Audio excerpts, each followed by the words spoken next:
step between his throat. Oh, there we go. Okay.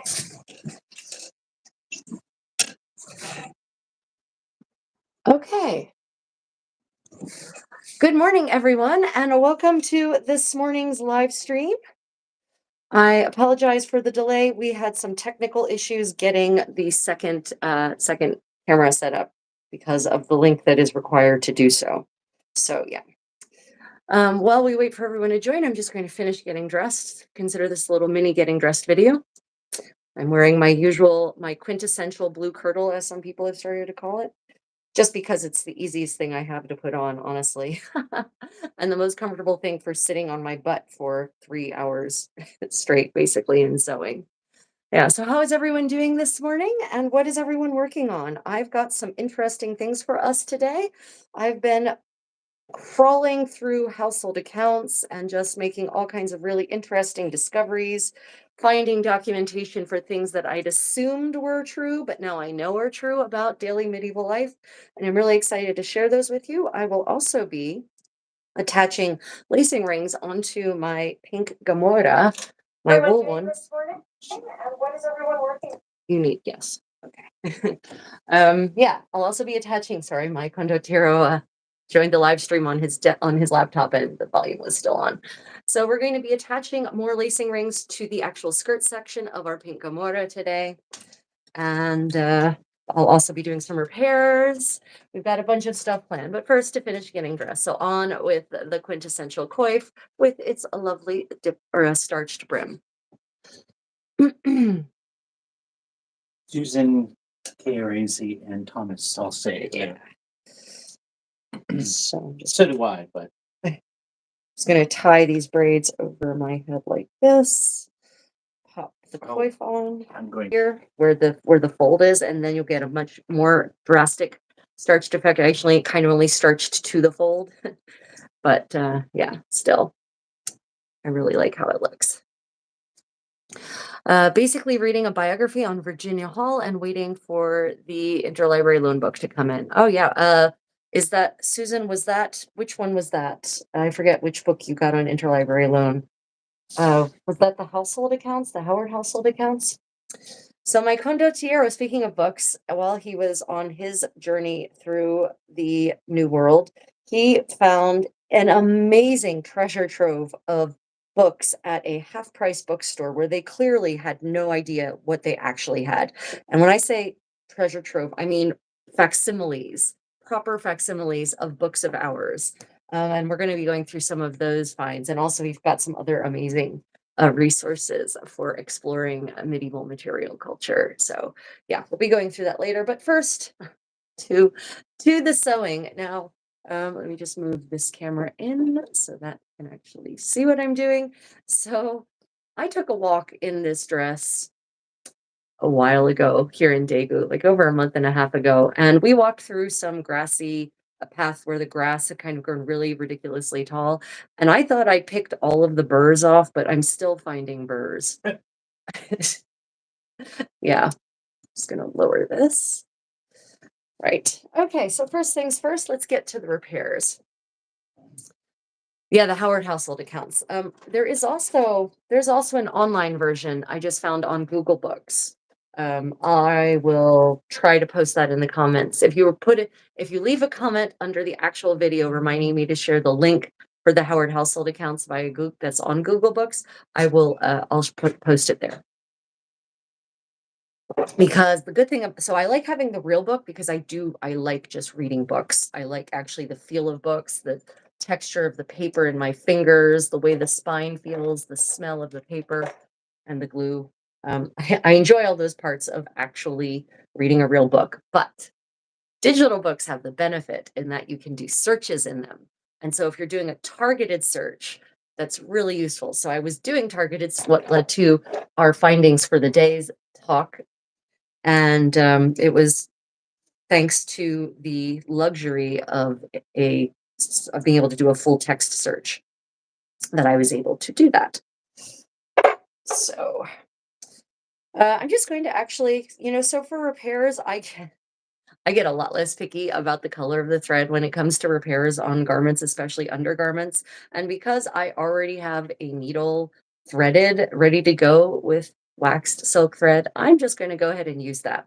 So the repair that I'm doing right now, this is a smocka, as it's called in 15th century pronunciation of 15th century English, a chemise in French, a camicia in Italian, a camisa in Spanish, right? Um, but this is the Anglo-Burgundian French version of it, right? From sort of the mid 15th century. And as always, the parts that wear the most are, get the most wear and tear are the armpit. So this is literally here where the sleeve joins with the body. And geometric construction, as you can see, which continued to be used in undergarments for hundreds of years past the time when geometric construction had stopped being utilized in undergarments. So the stitches have come undone, and I'm just going to do some whip stitches to put this all back together. Easy peasy lemon squeezy. And I can see another spot where the stitches have broke and they're also starting to come undone. So I'll do some reinforcement there as well. Right. So yeah, I have had I've had some really fun times diving through expense accounts. It really sounds like it should be the most boring resource ever, people's receipts, literally, their bills and their receipts. And for modern looking through modern people's receipts might actually also be interesting because it gives you an idea of how they live and how they live differently from you. So looking through medieval household accounts definitely gives you that perspective of how people lived, what they bought every day, who did the work, who they paid, the kinds of things for which they actually paid on a daily basis that you might not take in. The My Lord John, the Duke of Norfolk, he was a prolific letter writer or a correspondent in any case, and his accounts have multiple entries for signet clerk payments.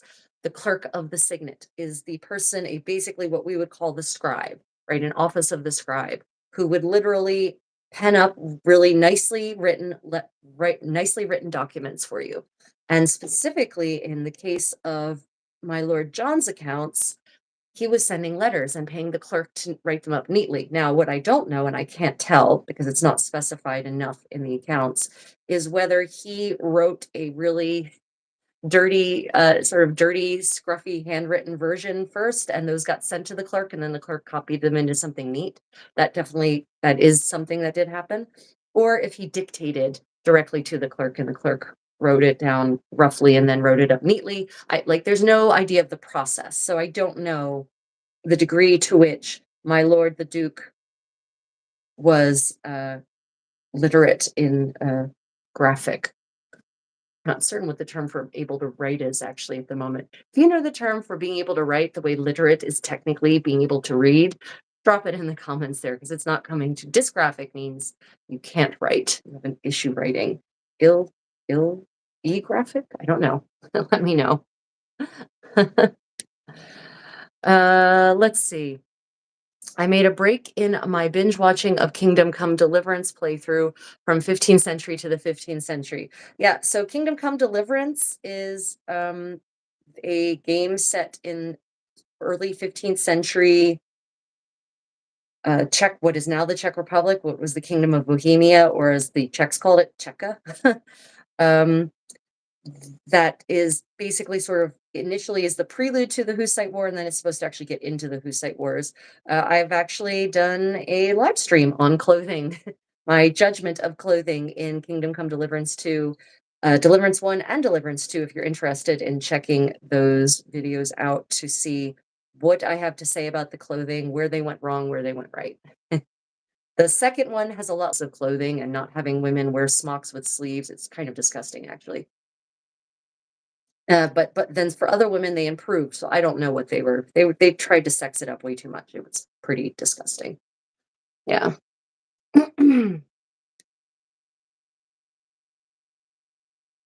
So just doing some whip stitches here. And as I've often said, you want to occasionally throw in, I'm going to throw in an anchoring stitch when I get to the end to the end here. Um, and by anchoring stitch, I mean I'm just going to put in another little knot to basically prevent if the stitches would break again, and they will eventually wear away. It's just what happens. Whether they actually break or literally wear down to nothing is irrelevant. That will eventually happen, and then you just don't want your line of stitching to come entirely undone before you have a chance to repair it. So throwing in a knot every 10 stitches or so is a recommended technique if you actually wear your clothes for real, like I do, instead of wearing them like a costume. Right? A lot of people who do medieval living history, I feel like, or some form of medieval LARPing or whatever, they tend to wear their clothes like you would wear a nice evening gown, like a costume or something. I don't. I wear them like they're real clothes and I treat them that way. So they experience real wear and tear, which is not a brag. It's just true. It actually means I have to do a lot more work keeping my clothes in good shape. Let's see. I love the segmented underarms. I can imagine replacing those pieces if they go rank. Haha, yes. Yeah, so these gores on the side here, yeah, they have the practical application of creating, ability to move without having a round arm's eye. But yes, you can also see perhaps maybe, I don't know if the light is good enough, that there is some more discoloration, shall we say, in the armpit side than in the not armpit side. So, that means that eventually, yeah, and also there is more wear right here. So exactly, if these wear down enough, I might not do a patch. I might just pull them out and replace them all together, which is also true in historical Korean garments, medieval and pre-modern Korean garments in the jogari. They used to be built in. They had these panels on the side here and into the armpit that continued here to about there.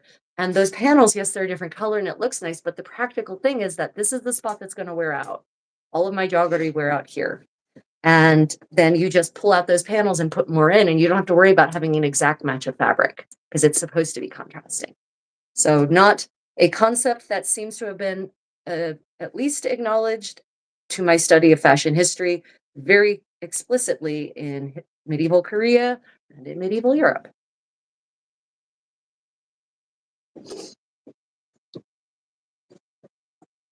Let's see. So annoying when men's fashion is so accurate, but the women's fashion is thrown out the door to make it sexy. It's objectifying, isn't it? Yeah, ocean answer, exactly. That is exactly my thought. And that happens so often in movies, in shows, in games. The men have pretty accurate clothing, and the women, I don't even know where to start. A Knight's Tale is a good example of that. The so-called heroine. She's I don't even know what's going on there.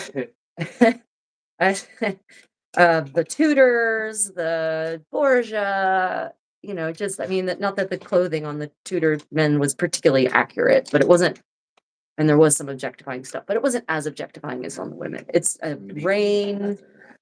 Yeah, I just get really irritated with that. If everyone is objectified and inaccurate, then I get less bothered by it because at least everyone is being treated like a piece of meat equally. Right. Very simple.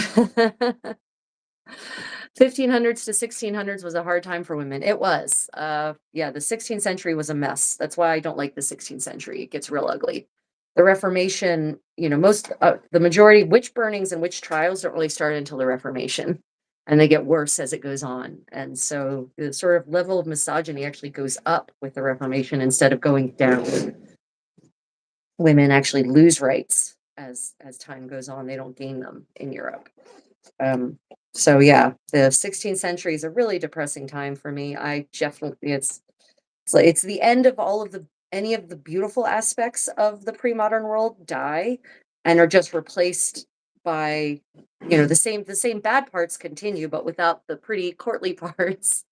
And because of the Reformation, all of the celebrations that sort of made medieval Europe tolerable for the people who lived there, a lot of those are done away with because they're viewed as popish heresy or pagan idolatry, or yeah, it's the sense of noblesse oblige, where the lords of the manor actually do provide care for their people. That all goes away. The enclosure acts that take common green spaces that allowed everyone.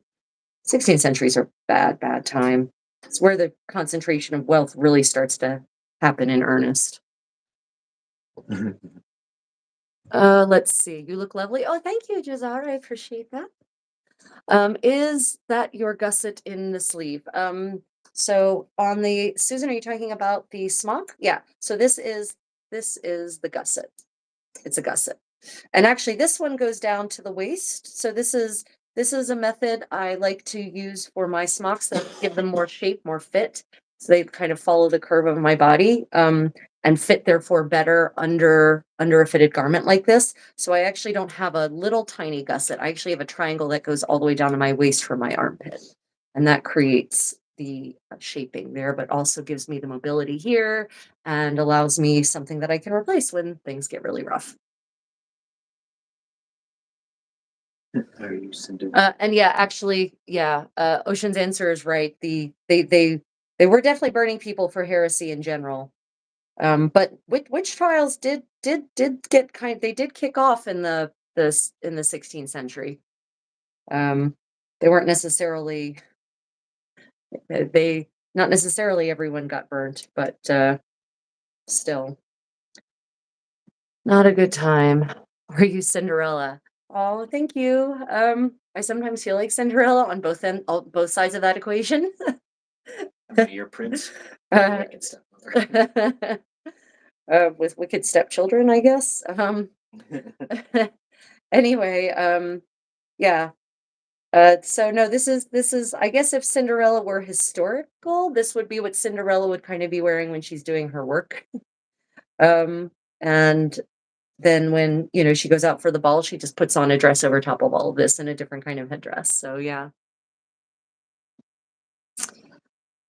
It was in Sweden. It's Sweden or after all of Europe. Yeah, Tobias, it's true. Sweden kind of is always a little bit behind, which maybe is not a bad thing. And I don't mean behind in a bad way. I mean developments in Europe tend to come to Sweden last. Yeah. Have I seen Mirror and the Light? I have not. I've not even heard of Mirror and the Light. Oh goodness, I'm making my whip stitches too tight. So I have I think I've mentioned often that you don't want your stitches to be too tight, because if any pressure is exerted on seams and the stitches are too tight, they will not give, but the fabric will. So here I am making these tight little stitches because I got talking and my natural stitch is small and tight. Oh well. What's my zodiac sign? I am in the Eastern zodiac. I'm a monkey. I am currently in Korea at the moment, for those of you who don't know that. And so, appropriate zodiac is the monkey. Um, but otherwise, I'm a Gemini.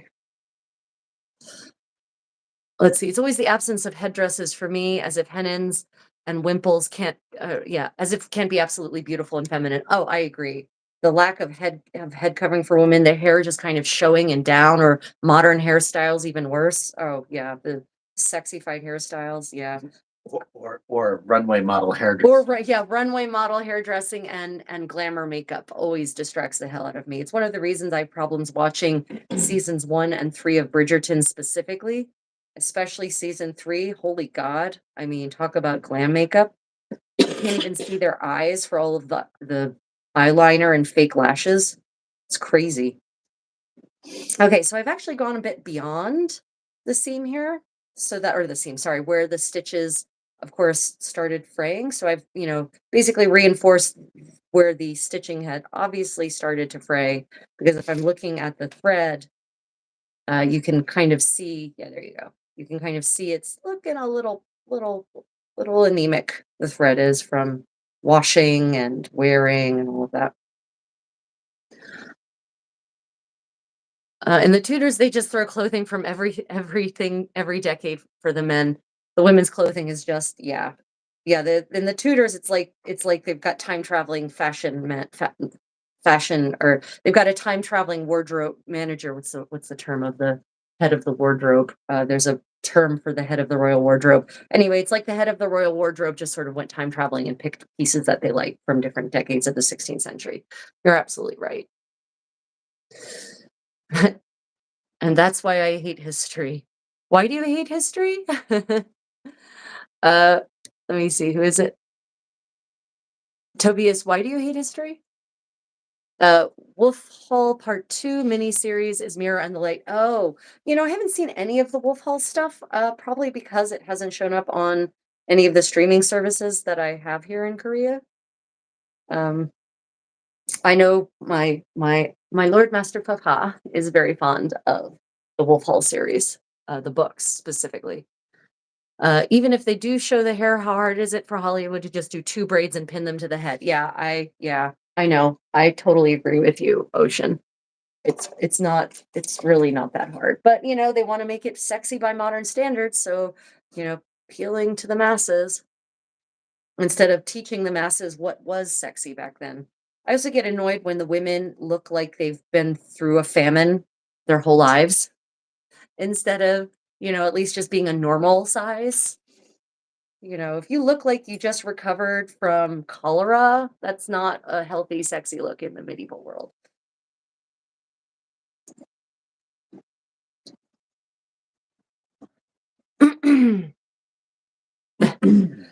Okay, so oh wait, no, we see there's still a little hole there, so I'm gonna have to take my I've got a little bit left on this needle, so this should actually be enough to just finish up this little gap that is opened up here. Yeah, I have to say a lot of and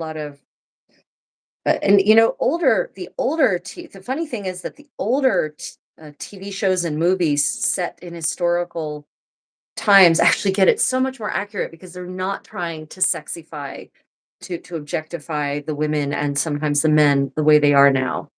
If you go back to BBC series, especially in the that were filmed in the 70s and 80s, so much more accurate, even though we actually know more now than we knew then about historical clothing. They at least got the silhouette more accurate. Find it amusing that in the court jester, they actually talk about doing research to make sure they're accurate. Oh yeah, that's true. That is pretty funny. We did research. Yeah, I mean, even the old Errol Flynn Robin Hood, people used to mock those, but the reality is that the choices of colors are way more accurate for medieval clothing than the later versions of Robin Hood where everyone is in medieval brown and gray. Right? It's like we thought that, well, that's got to be how the medieval world actually was, dark and depressing and dreary. Mud. No. Mud. Behind me is the medieval palette right here. This is the medieval palette. This is the medieval palette. Not dark and depressing. And men wore hosen. They did. They didn't wear trousers in after the first millennium. Trousers went away in most parts of Europe. They were wearing hosen of some kind or another that were relatively fitted to the legs. And trousers don't make an appearance again. And I mean, it depends on what you count as trousers, but you don't get breeches that what we would call breeches until the 16th century, the second half of the 16th century, really. So, you know,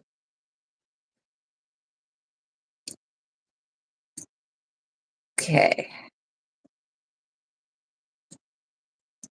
Let me see. The Technicolor masterpieces. Yes. Yes. So it seems like in the 15th century, skinny and tall was in for men and women.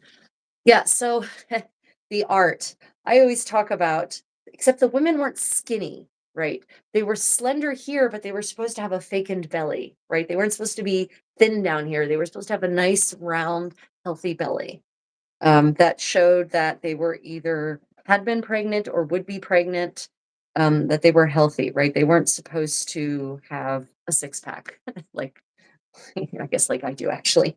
Um, so and do we know where any of the snips are? All my snips. I think the kitties did something with the snips. No, I moved them. Oh, you moved. Oh, you They're moved. right there. Where are they? Oh, very far away. Okay. Very, very far away. Yeah, that's true. Men were supposed to be this really weird the ideal in the 15th century in France anyway is tall and is long and attenuated, right? Sort of in France, Burgundy, and the parts of England that are that fall into that. But then if you look at the portraits of men, the real portraits, they're not like that, right? That's not the like the magazine centerfolds that you find in the illuminated miniatures. that depict the ideal person versus how real people looked. Yeah.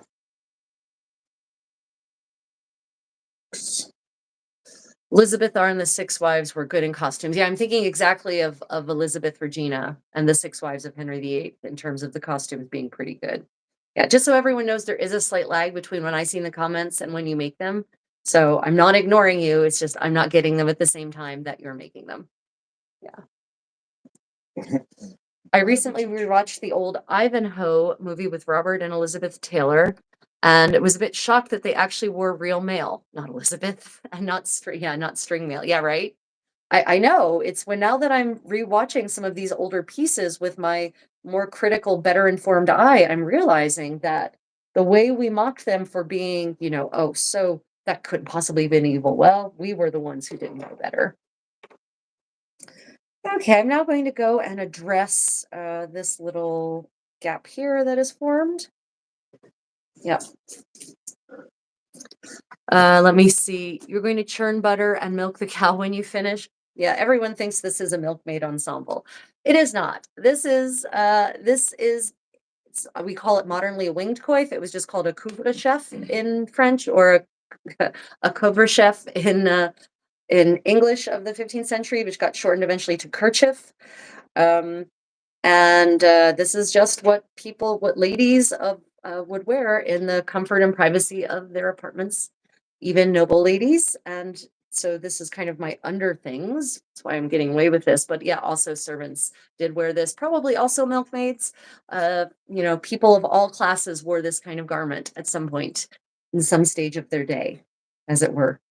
So yeah, it looks like the modern milkmaid, but it's not. I have, however, churned butter. I have not milked a cow. I have milked a goat. Churning butter is fun. I love churning butter. It's a good workout. And it's very gratifying, especially when you hit that magic point where it goes from make a sloshy sound to this solid sound, and you can tell that the liquids have separated out from the solids. Yeah. In the 16th century, it seems like men with beer guts and ballerina legs was in too. Yeah, yeah. The peascod bellies came into fashion, and I haven't actually looked into which monarch it was that must have brought about that fashion, because usually and especially starting in the 16th century, those kinds of fashion changes tend to happen because a monarch in one of the now much more centralized, more powerful royal courts has some kind of either deformation or health issue, or is a certain size. And it might be Henry VIII, now that I think about it. Might have started that trend, but the peascod bellies don't really take off fully on the doublets until after he's gone. So I don't think so. Yeah. Peascod bellies on fashions. Not when he was young. Yeah, not when he was young. Henry VIII as especially as a crown prince and as a young king, he was a pretty attractive man by all accounts. Let's see. You are a great person. Love you're alive. Oh, thank you, George V or George V. Henry VIII only got porky later on in life. He as a young prince, as a prince, and as a young king, he was the model of an athletic knight and prince. He had it all. He was a Renaissance prince. He was educated, he was intelligent, he was actually apparently kind. He was very good at jousting and at foot combat. He was good at music. He was good at wrestling. He wrote music, he wrote poetry, he wrote songs, he danced. He was a true he sponsored philosophers and scientists and encouraged learning. And then he had this jousting accident, and there's some theories that he actually suffered a traumatic brain injury that changed his personality, and also prevented him from being able to the injuries he sustained prevented him from being able to exercise properly. And so there's some theory that led to depression and inability to do things he used to do. Definitely did not have a positive effect on his personality. There's a lot of theories, but there's definitely a change in his personality and in the kind of person he is as he gets older. And he definitely, absolutely does pork out. He gets these ulcers on his leg that never quite heal, and he has gout, and yeah. But that's the later Henry, not the young Henry. Let's see. Doublets in the mid 16th century were a bit tighter around the waist and kind of naturally formed somewhat of a belly, but I think the peascod was more based on armor. Yeah, yeah. Well, but then of course there's the question the peascod belly following the form of the breastplate. Why there? Like, I guess maybe that could actually be a way to possibly deflect bullets. Now that I think about it, Nah, that wouldn't help at all. the peascod belly with the point. Yeah, it would. Oh, on, They would on like the metal armor. on the metal armor. Yeah, I yeah. thought you meant on the No, cloth. no, not the clothing. No, the actual breastplate with the peascod belly. That would totally help deflect. Well, Is it- Ruby, I do not. Sorry. Uh, okay, Ruby, this is definitely not the venue for that. Everyone's beliefs are their own, and they should keep them to themselves. This is definitely not the venue.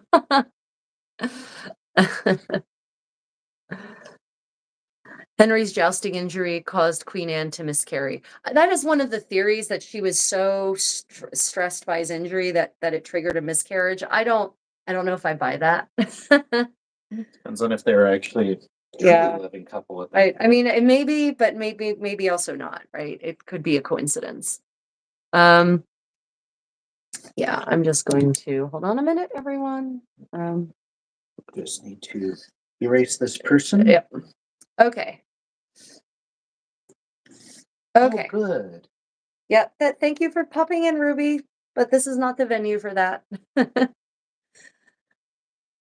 uh, Vinitha, happy birthday. I hope this might be an enjoyable way to spend part of your birthday anyway. Okay, so I have gone past where the wow, I wasn't paying attention. I ended up doing buttonhole stitches to I ended up doing widely spaced buttonhole stitches to close up. I don't even, how did I start doing that? Okay. I just literally trans sewed through this repair instead of doing whip stitches. These are, let me see if I can get it to focus. These are buttonhole stitches. Well, they will do the job, but unfortunately they might over reinforce that area. Oh well. There it is. Look at it this way. If this actually rips on the fabric, then you'll get to see how I repair a rip and not just a seam, which is a more complex process. Okay, bury the needle as always. Mm. The kitties are doing really well. Stream. I'm working on a new kerchief, a winged kerchief, a sort of frontleted kerchief that is coming along really well, and I will hopefully finish that this week and get the project log out in May for that. Lots of fun things there. And in fact, that's what sent me down the rabbit hole of, I've got notes. Dear viewer, I actually was a responsible rabbit hole traveler, and I jotted down things as I encountered them, specifically to remember everything to discuss today. And the reason I started going down my notes, the reason I started going down the rabbit hole of expense accounts was to find documentation for the kerchief that I'm making. And then that, of course, led me to read more than just the entries about kerchiefs, because I can't help but I'm just a curious person. Okay, before we get to that, though, I'm just going to show you this repair done in contrasting threads, so you can definitely see it clearly. And this one is done in a gray silk, which is not white, so it's a little visible anyway. Okay, well, that's good, because it started as a little opening in the seam and it became wider and wider and wider. So yeah, I was just working on a repair on my chemise, the undershirt basically that goes against my skin. This thing here, but a different one. And the underarm gusset had come undone a bit, and I'm just going to check to make sure that there is nothing else here that needs repair. Let's see. Is it an undergarment dress thingy? Yes. So Jonah, exactly right. This chemise is called a chemise in French, a camicia in Italian, or a smocca in 15th century Italian, smock in modern or 15th century English. Smock in modern, as it would be pronounced in modern English. Yeah, exactly. This is the linen layer that goes right against your skin, and it can be laundered to a fairly well to get it white again and smelling nice again. So it protects, say, this wool kirtle that I'm wearing from me, and keeps the neckline from getting gunky and whatnot. So yeah, this is the base layer of medieval clothing and historical clothing up until the 20th century, really, in Europe. everyone is wearing a white linen underlayer. Even in Asia, they wore white cotton, usually white cotton or white hemp under things against their skin, and then those things were the things that got laundered to it fairly well, right? So yeah, are you bringing that in for a reason to show how damaged it is? No. Oh. Keep reading your comments. Oh, okay. Sorry. I enjoy your video.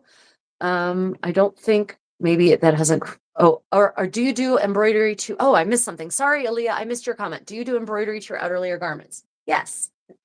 So this is not an outer layer. This is an intermediate layer. This goes over the smock, but was worn under the gown. So depending on where you are, depends on the kind, and when you are, depends on the kind of embroidery you do.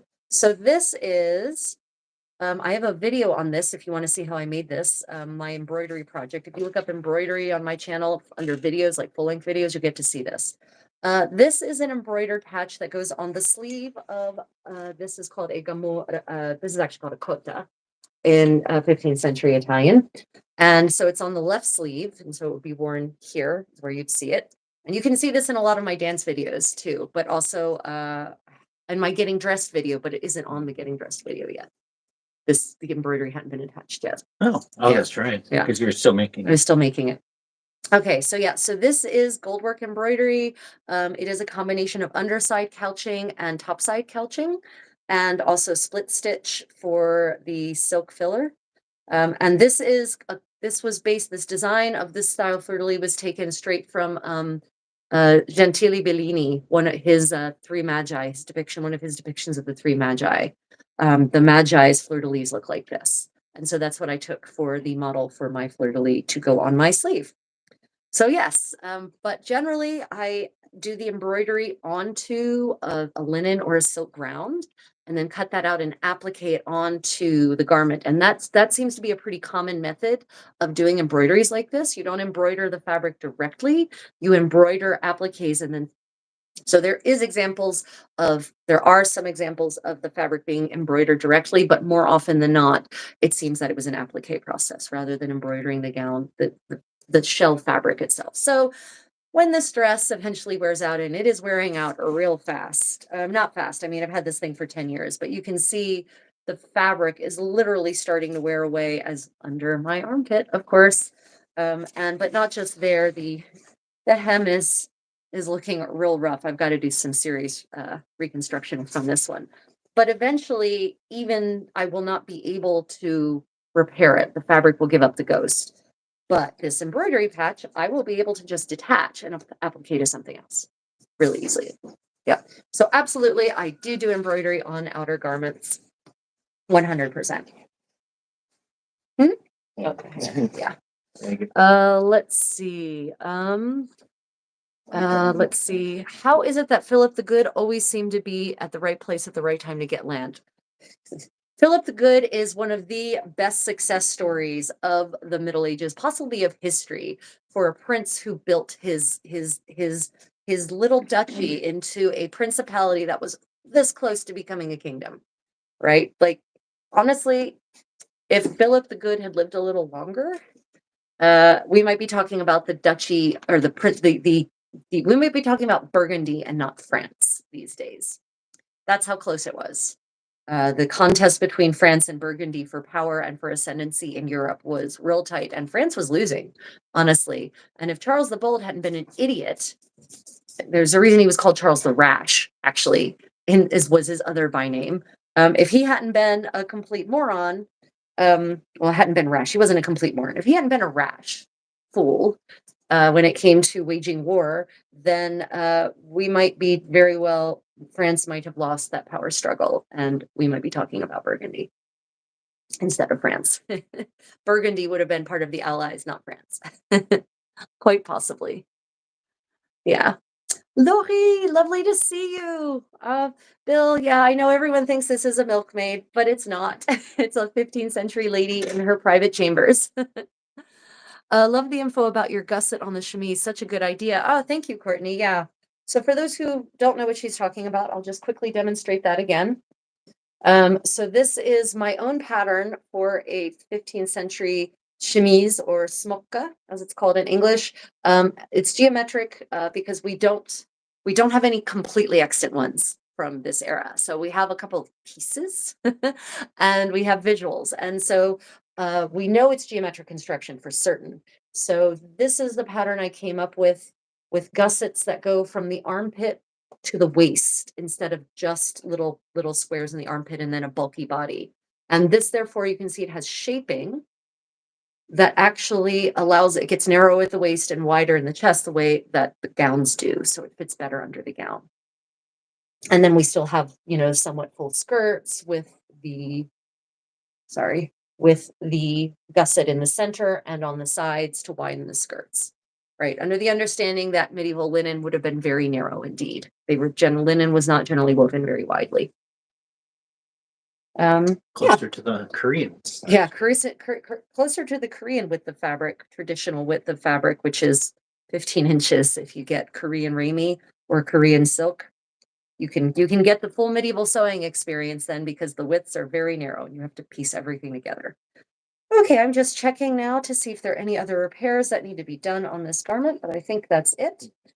And then we're going to move on to the next project, which is attaching lacing rings. But before we move on, does anyone have questions about the chemise, about the smock, this undergarment, the smokka? Also, if you're enjoying this, please do hit that thumbs up. Really appreciate it. Wow. And subscribe if you'd like to see more such content like this. Let me see. France was a beat up puppy in the 15th century. Oh yeah, France, not doing real well for itself. The death of Charles the Bold was like France's opportunity, And then Louis XI's creepy butt whipped France into shape. Yeah, he was creepy, man. He was. About Thomas's thing. Yeah. You'll get to that. Smokka in Swedish means knuckle sandwich. Nice. That's fantastic. I wonder if there's what the etymology on that is. I'm gonna wear my knuckle sandwich. Fascinating gusset idea. Wasn't inspired by anything. Well, I mean, the underarm gusset definitely exists we have a lot more extant linen garments in the 16th century, infinitely more than in the 15th century, fully intact ones. And there are underarm gussets there. They don't go down quite as far. But it's inspired. There are kota. There are extant kota from the 13th century in Spain that have gussets like this on the side to widen them, to actually give some shape on the side without it having to be tailored like that. And there's an extant, I think one of St. Clair's garments has gussets on the side. One of her extant garments has gussets on the side, but don't hold me to that. Yeah, I have seen this in various extant, I've seen a side gusset with shaping like this on extant garments, kind of smattering here and there throughout the medieval period. So it's not, I definitely didn't invent it out of whole cloth. It is a thing. And it just seems to make sense for economy of fabric use, because with triangles and rectangles, you can use every last bit instead of cutting curves where you're going to end up with scraps that may or may not be useful for something else. I mean, yeah, you can turn it into rag paper, but it's a way better idea if you just use it all. Right. Which, yeah, that brings us to the idea of buttons. So not so much because linen wasn't really used for button making, but on overgarments, once buttons come into fashion, they figure out that even if you're doing curves and you end up with a little bit of wasted fabric from cutting out those curves, the waste can be turned into buttons, which I think might be one of the reasons that cloth buttons became so fashionable, because you have all this really expensive fabric and you've got all these little bits that are wasted because of the various curves that are now being cut into garments to give them shape, because there's a tailoring revolution in the 14th century, really. And they figure out that, well, we need buttons because these garments are fitted, so we need to close them, and you can do lacing, but we have this fabric. Let's turn this fabric into pretty buttons that go on top, and then it all gets used. I just feel like that may have been some of the causality there. That's complete conjecture on my part, but it feels like it makes sense with the medieval mindset. Okay, so are there any other questions about the smock before we move on to lacing rings on the Gomorrah? And then I'm going to actually try to dive into more of my findings, because I have a lot of interesting stuff to share with you guys. But you'll keep asking really good questions and I keep answering them, making really good comments. Okay, well, if you have questions about the smock, let me know and we'll come back to that. In the meanwhile, we're going to move on to It may not be right. Oh boy, are we gonna have the smackdown of the Swedish speakers? Smoka. Okay. So, I might need my condottiero to go and find. Oh no, I've got some here. Good, good, good. Okay, so we are going to be attaching these lacing rings from Billy and Charlie's Fine Pewter Wares. You can see that we already have onto my Gamora, my latest Gamora. We can see that we already have them on the upper part from the waist up, but I never got around to attaching them on the waist down. And that is actually, there should be either lacing holes or lacing rings here. There just should. And I've never actually done it on a single Gamora. Oh, sorry about that. On a single of my Gamore. And that's because, I don't really care if people see the white linen of my chemise kind of poking through that opening because generally I'm wearing an overgarment. But I'm going to get unlazy about it. I'm just going to do the correct thing for 15th century Italy, Florence specifically, and attach lacing rings going down the front of this opening. Last week, if you recall, we actually opened this up a bit more because if you see here, there's this little weird like angled divot. That's where this used to close, actually. It used to close to there. And it was always getting pulled on when I pushed it down over my hips because the opening wasn't quite wide enough to go over my hips and my chemise and my mudande, my braids. So we opened it up last week, and now there's even bigger opening, which means we really need to apply these lacing rings. So you're going to get to a lacing ring tutorial, but first I'm going to wet my parched throat and parched mouth because talking a lot means that moisture is evaporating. So Good comment. if you're just joining, please do hit that thumbs up and thank you for joining us. The format is I'm sewing and discussing my learnings and my findings from all of my research into medieval living history. And if you have questions, please pop them in the chat and I will answer them for certain. Just found your live and thrilled to find substantive creators. Love this. Oh, thank you, Brittany. Welcome to my channel. I hope that you find lots of interesting and informative and inspiring content for creating and learning. Yeah. Appreciate you. Susan says, am I wrong, but aren't there Florentine paintings where the Cota and the Gomorrah have buttons? Yeah. Women's garments. Not by the 1480s. There are buttons on the sleeves. Yes, buttons on the sleeves, but not in the front. Not in the second half of the 15th century. Absolutely, in the 14th century, there are cotte that have buttons, and in the earlier part of the 15th century. But as the 15th century wears on, in pretty much every part of Italy where I've looked at fashion, buttons disappear from women's garments except on the sleeves. And I think that's because they acknowledge the reality, right? Here's the reality for women and their bodies and their body shapes. It's constantly changing because women were in and out of pregnancy so often in the 15th century that, once you have one child, your body shape generally doesn't go back to the way it was before, especially not in the 15th century before the fitness craze, before there were gyms to really grind your body back to what it may have been before your pregnancy. So women's, especially from here down and a little bit up here, but especially from here down, is constantly changing the hips and the belly area. So the reality is that if you've got a buttoned garment, a fitted buttoned garment, that's going to be, darn it. This is what happens when I talk. I put things down literally without paying attention. No, that's not a needle. Anyway, your body's going to be constantly changing. I'm going to have my condottiero find me another needle. Constantly changing, and lacing allows you so much more flexibility about size. Buttons do not.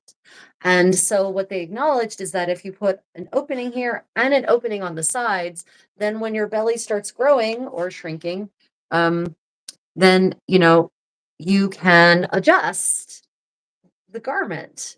Buttons, no, you've either just got to add more fabric in or move the buttons, or it's a nightmare. Yeah, so I think that's possibly what happened, is that people acknowledge that fitted garments are great and these buttons are lovely, but not practical for women who are of childbearing age, I suspect. I'm so grateful to have found your channel, milady. Oh, Mistress V, thank you and welcome. Welcome to the community. Appreciate it. If you have any questions, just pop them in. I'm paying attention, but my condottiero is keeping a closer look than I am. I try. Oh wait, that might be my needle. There it is. It still has thread on it. Yay. Okay, so we're going to be attaching lacing rings here. And so these, let's see if we can. This lacing ring is a replica from an extant find from London, interestingly, but we see this exact kind in portraits, lots of portraits from 15th century Italy. If you look specifically at the openings of gowns, you see this exact kind from the 1460s all the way to 1500 at least. Right. So interesting that they were found in London. That shows just continues to underscore just how interconnected the medieval world was, especially by merchant ties. You know, the Medici and the Monte dei Paschi. They had bank branches. All these Italian banks had branches in London, and there were merchants, Italian merchants in London. Florentine silks make their way into into the English expense accounts. In fact, that's one of the things we're going to be talking about. I learned a new thing about 15th century fabric types and names that also underscores the connection of the medieval world. So it's not surprising that the kind of lacing rings that women were wearing and using in Quattrocento Firenze in 15th century Florence would make their way into the mud of the Thames in London. Yeah, because there were wives. The bankers brought their wives. They brought their whole families with them, and they started out wearing Italian clothing from the Italian peninsula, and then eventually they usually ended up adjusting. And sometimes they wear both. One day they wear their Italian stuff, and the other day they'd wear their, in the case of London, their fashionable English stuff.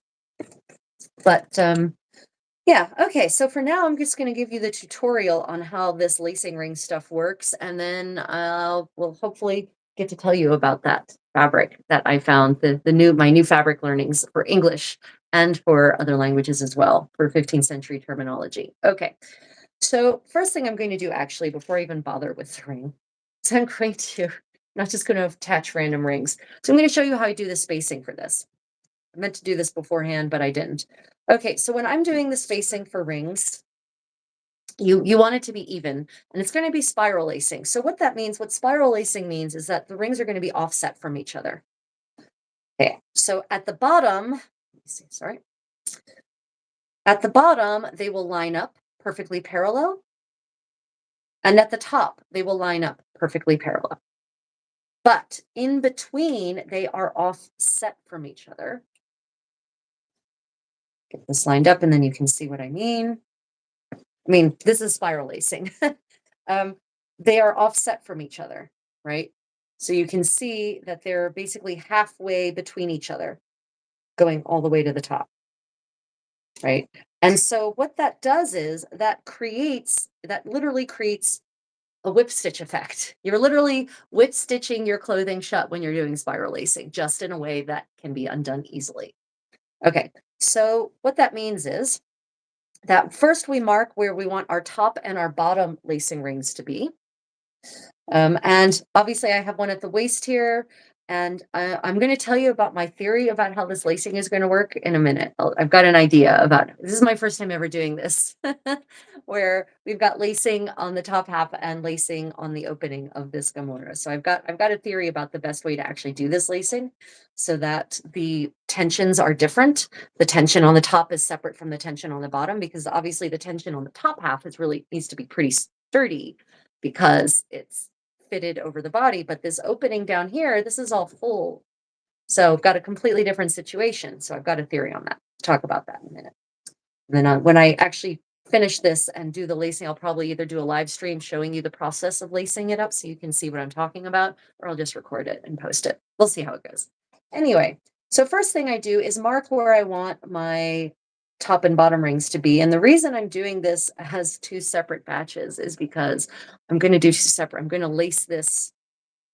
to basically lace this shut at the waist, secure it and go up, and then lace it here shut and go down, so that there's two separate batches of tension, basically. I'll explain what that means in better detail in a moment. First, marking where I want my Missed, give top, you a high five. my top and bottom. Oh, thank you, Mist. Appreciate it. Yeah. So I'm going to mark where I want my top and bottom rings to be. And you don't have to, your bottom ring, you never have to put your bottom, don't waste time putting a ring on the closure, right? That makes no sense. It's already closed, it's got a seam. So you can see just by putting a set of rings here, that basically closes that for all practical intents and purposes. That last little bit will stay closed. It's not going to, an inch of gap is not going to come open. That's usually kind of I usually put the bottom hole or the bottom lacing ring about an inch up from the where the seam ends, roughly. Okay, so I'm going to mark that. And then from there, I'm actually going to do halvesies, as I call it. So I'm going to match up these two spots where that gives me the length between the top and the bottom lacing ring.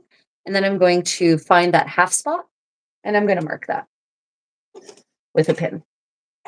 Now you could mark it with chalk or something too. I just like to just go ahead and put a pin right there. If I were going to travel with this, I would probably mark it because I don't necessarily want, if I'm going to work on this while traveling, I don't necessarily want a forest of pins in my sewing project bag so that when I reach my hand in, I just get a hand of pins. Okay, and then I take those 2 points and connect them and mark the halfway point between that. And we just keep doing this until I have all the halves that I want, until it's close enough together. And so on this, my thoughts on this opening are that it's not going to have to be, the rings aren't going to have to be terribly close together. It's my theory. They're not going to have to be terribly close together because, it's, if there's not tension here in this part of the skirt, it's very voluminous, right? So that's my theory, and I'm sticking to it. Right. And the nice thing about these rings being offset is that if they're not exactly the same distance from one another, it's not a big deal. And all of my pins are on the magnetic thing. Yeah, I got lazy and I didn't actually put the pins away after last week's sewing thing where I just dumped them onto my sewing table. That's off camera here, but I have this magnet and I use the magnet to just pick them all back up again. And I never got a chance to reinsert them into my my medieval needle case, which I will actually try to do this time. Look, I've been busy, people. Been working on things. I've also been working on my condotieros, the patterning for the farsetto. Oh, if you could grab that, handsome, I can show them the progress on that eventually. For now, yeah, now that my condotiero is back, we've continued with the patterning process for recreating a version of Diego di Cavaniglia's extant farsetto for my condottiero, based as much as possible on the cut of that garment and the techniques that are used in that garment, insofar as we can glean them. Okay, so we can see here that if I do this, these lacing rings, if I continue with these halvesies, these lacing rings are actually going to be pretty close, which we don't really need. And while it would be pretty, so it's not a question of need. It doesn't necessarily have to be a question of need, actually, is what I meant to say. So these rings are obviously, or maybe not obviously, they're decorative, right? They're actually pretty. So if I put this many lacing rings as I now have pins, that will actually be pretty decorative on the bottom part of the skirt. Not that anyone will ever get to see that except for the closest members of my household, since once I leave my home, I put something on over top of this. So Susan says it looks like your pleating method. It is, yes. So Susan says this looks like my pleating method. Yes. Halvesies is also the method for doing box pleats, or any kind of pleat in my world, except for cartridge pleats. Halvesies don't really work with cartridge pleats, or not so much anyway. Yeah, so this is called box pleating, where the skirts meet the bodice here. It's called box pleating because it creates little boxes. And yeah, halvesies is the method I use for box pleating. I also have a video on box pleating if you're interested on that. And the next person asks, and I'm assuming tongue in cheek, use of magnets historically accurate. Yeah, actually, that's a funny thing. They did have magnetic rocks in the Middle Ages. I recently stumbled across a passage about that. I wanted to dig a little bit more into that to see how much they actually understood not necessarily the actual like understood magnetism. Yes, how much they understood it, but how much they may have brought it into use. Yeah, that is a good question. Yeah, right. Magnetic rocks occur in nature. It's not, you don't have to, now we magnetize things ourselves, but it actually occurs in nature. And people are curious. We are curious monkeys. We are curious primates. And so if we see something strange, we tend to chase it down for better or for worse. Well, There's a lot of accidental deaths in the history of human innovation. Let me just put it that way. I bet you blacksmiths occasionally accidentally made magnets. Yeah, from and actually striking the that's a good point. My condottero says he bets that blacksmiths maybe occasionally accidentally created magnetic rock from the striking process, which yeah, that's a good point.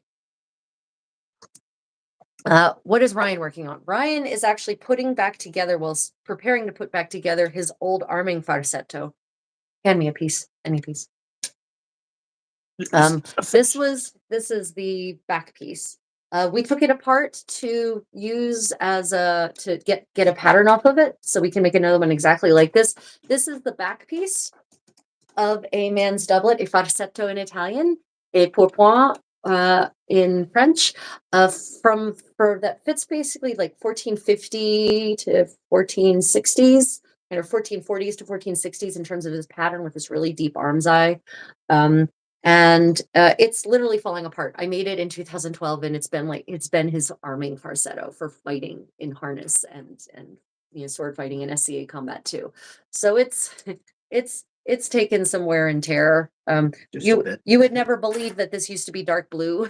It's now kind of gray blue. You can see the difference. Yeah, you can see the difference. Yeah, here's the difference in the fabric that's been on top and the fabric that is how it looks, where it has not been bleached by effort and sun and washing and whatnot. And look at the edge. Whereas yeah, you can even really just see you can even just see the edge that was on the inside of the seam, right? Anyway, so we picked it apart, and now he's whip stitching all the edges, and we're going to actually lay it out and take a pattern from it so that we can recreate exactly this one, which is separate from my Diego di Cavagnelia project. Yeah, so he's literally whip stitching the edges so that when we put it back together, he's just going to whip stitch it together, no seams or anything like that. That's the plan. We're sticking to it. Yeah. Oh, wait. I need that. This one's the one you were working on, right? Okay. Yeah. Okay. So now I have to decide, and I actually didn't think about this beforehand, whether I want to have the lacing rings this close and have them be decorative or not. But in the meanwhile, while I ponder that, I'm going to go ahead and put on the first lacing ring here at the top and the bottom, because those points are staying no matter what. I just realized something. I don't think that this was folded in. I think this was the neck piece. Wait, no, this is the. Oh, it had to have been folded in. What was folded in? This Yeah, absolutely. That's a seam for certain. No, but I mean, right here, it's impossible. No, it was folded in. What? No, folded in it. No. It was a seam. It was just a seam. It was a seam. It was not folded in. You are correct. Yeah, it was a straight up seam. Yeah. Yeah. So you might just have to like do blanket stitching or something along those, or buttonhole stitching. Okay. So my thread has once again wandered off. Which thread? The threaded needle that I had that has white thread on it. I'm afraid to go near there. Oh, here it is. Okay, needle. fantastic. Thread. I'm going to re-wax this because even though it was waxed, it's been used enough that probably that wax has mostly gone away. Remember, if you're hand sewing, you always want to wax your thread because it preserves the thread as you pull it up and down the fabric, and it also prevents it from knotting on itself, which is nice. Let me see. In bushcraft, you can make an iron needle magnetic by rubbing it against a trouser leg for an improvised compass. Oh, that's good to know, Thomas. Thank you. I've actually seen that done in movies now that you say that. I've never really thought about whether it would work or not, but that makes total sense. And this is one of my, let me see. Okay, So I'm actually going to, I bought these. Oh God, wow, they're pretty dirty. The string on which they are is now pretty gross. Or it might be waxed actually.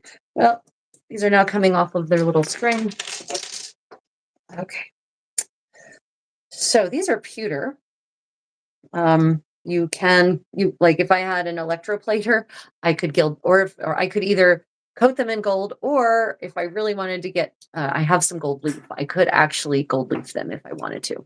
I'm not going to do that for this dress, but if I wanted to apply them, this is kind of a humble wool gamora. If I were going to put them on a kota, I would probably seriously consider gilding them. That would be a video in and of itself because gilding is a pain in the butt. Okay. Didn't the So, Vikings use a crystal to be able to help gauge their travel? yes, there was something about that. Yeah, there 'Cause I was some. actually found one. Yeah. There was something about a rock crystal, right? Right. The Norse seafarers used rock crystals in their navigation, and I can't remember exactly what they were using them for. I believe that allowed them to actually see the light even on cloudy days, Oh, which right. allowed them to It allowed them to judge it direction. allowed them to direct the light to pick up the direction of the sunlight, right? To Yeah, actually something like focus that. it. Yeah, right. I should probably read the article again. Yeah, right. Is there not a seller that offers golden lacing rings? Not it Yeah, was it's not rock crystal. It's a different It's a different thing, stone. but they recently found something with it in it. Oh, water Iolite. sapphire, iolite. Thank you, Nevis. Can always count on you to come in with the right information instead of my half remembered facts. Okay, so to the lacing ring. First thing I'm going to do is actually anchor my thread. And I'm going to do that on the back side. Just by, because this is so thick, I'm not going to try to anchor it through. Just by running, it's double thread, and I always try to do double thread when I'm doing lacing rings because I really don't want these coming off with any kind of speed. And lacing rings are a really high traffic area. There's a lot of wear and tear here on the front, especially with the lacing going in and out. And so I want to have to repair and replace these as infrequently as possible. And the whole thing about, well, you want your stitches to rip, you don't want your fabric to rip doesn't really apply to lacing rings because they do go under tension and so they need to be firm. Okay. So I've anchored my thread and now I'm going to bring it up to the front. And the first thing I do is I actually anchor the lacing ring in place by running 2 little anchor stitches around the ring part before I even get to futzing around with these little ring holes. Oh, there was a question about gold. Are there gold? I don't know if there are vendors who are selling gilt ones like this. Armor and Castings, who is a sponsor of this channel, in addition to my generous patrons and channel members, the same people who make things like this. Armor and Castings has some lacing rings, but they're a bit bigger than this, as I recall. And they do have them in gilt, electroplated. Okay, so the first thing I do, and you want your lacing ring to kind of go to the edge here. You don't want it really set back. Generally, you want the ring to be kind of just a little bit at the edge and a little bit over the edge for ease of use. Not too much. And what I do is I just put little tacking stitches where I want it to actually be. So they have a really lovely thistle one. Right, how big is it? Let's see here. The thistle one.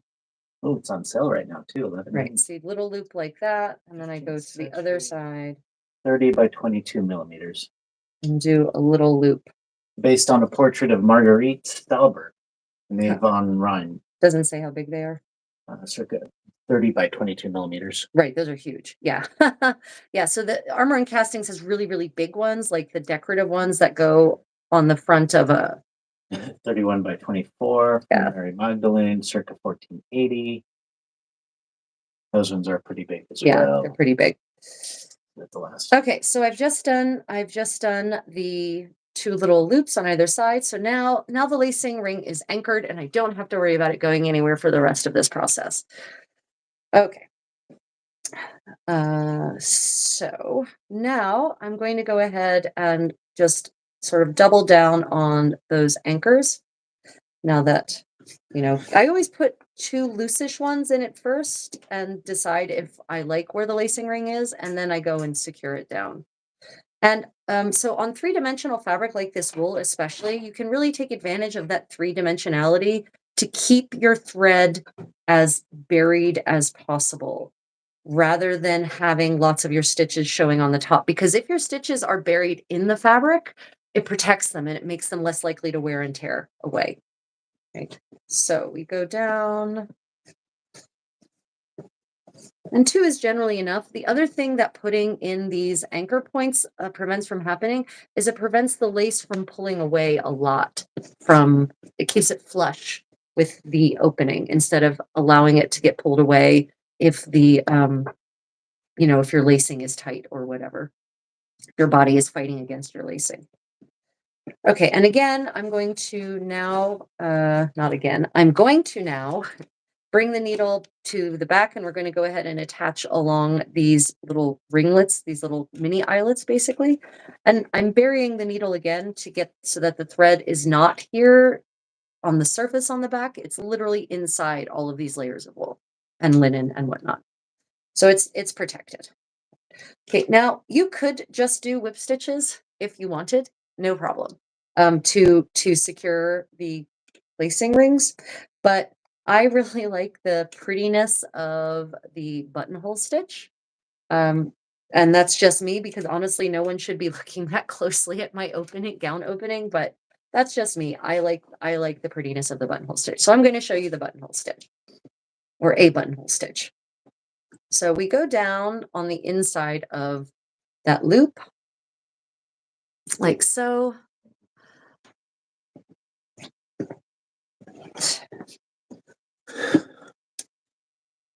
And come up on the outside. And then I'm going to twist this loop so that you get this twisting effect.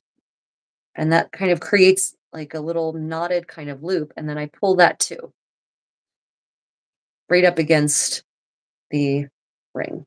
And I do that again, go down.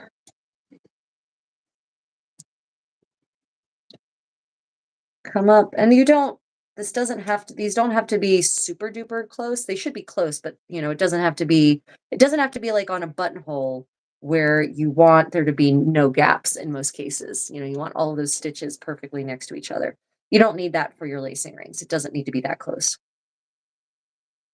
So for those of you who are sweating or groaning when I said buttonhole stitch, it's a buttonhole stitch, but it doesn't have to be done in the manner of a buttonhole stitch with that kind of closeness. The buttonhole stitch exists also because it's protective. It protects the stitches, the thread from wear and tear. So there's also there's a durability aspect to the buttonhole stitch versus a whip stitch also.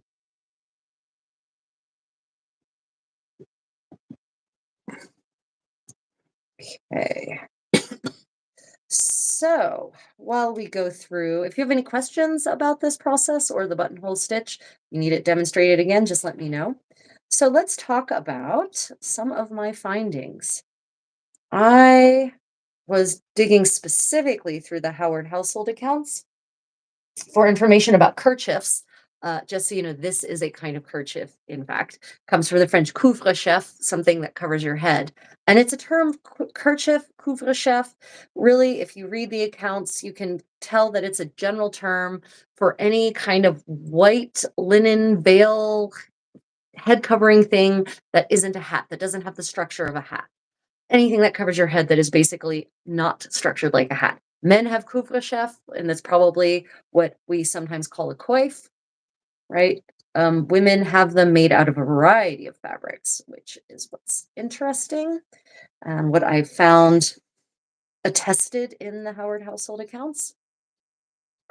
And so one of the things I, found as fabric choice for a couvre-chef was lawn. And for those of you who do who do Regency, you should be very familiar with lawn or 18th century. You should 18th century or Regency. You should definitely be familiar with lawn as a fabric. Okay, now I have a little bit of thread left, but I'll be honest, probably not really enough once I bring the needle up here and do a stitch to then actually have enough to knot it. So I'm just going to go ahead and finish this line of this thread up here. I'm going to lock it off, so to say, by putting in a couple of half knots, putting in a couple of half knots. Oh, I see I did not wash my hands thoroughly enough because the white gray thread is turning just gray. So I might have to go do that before I continue onward because I don't want this to be nasty. Okay, so I put that knot in, and now I'm just going to do what I call burying the needle and bring it out this way and snip it so that the end of the thread is actually buried inside of those layers and is, basically under pressure and sandwiched in. Yeah. Under pressure. Okay. So now I'm going to rethread and then we're going to do the other lacing ring. So lawn is I always check the online Middle English dictionary. There is also an online Middle French dictionary. And I always check the online Middle English dictionary to verify that my understanding of words is indeed correct, because words change meaning over centuries. So just because we're using the same word now that they were using in the 15th century doesn't mean it's the same thing. I'll give you a prime example. Jacket. Jacket now is a kind of, you know, generally a light coat that you put on over top of everything else, specifically to protect you against the elements. It's not a fashion garment. You don't wear it inside usually, unless you're talking about a, business coat or a business jacket. But even then, it's, but that is not what a jacket was in the 15th century. A jacket was a fashion garment. It was a fitted fashion garment worn by men only in the 15th century. So, you know, things change, words stay the same. So lawn, however, is defined in the Middle English Dictionary as absolutely being a fine weave of fabric. And as I was reading the accounts, there's two places I see lawn being used. I see it being used in couvre-chef. I saw one use of a chemise being made out of lawn, and then it's being used in bedding. And one of the fascinating things I found about lawn in not the Howard household accounts, but in one of the wills from 15th century York. York Archives has a whole plethora of wills. It's fantastic, and you can look through them and find all kinds of great things in them. In fact, are the wills we have York wills?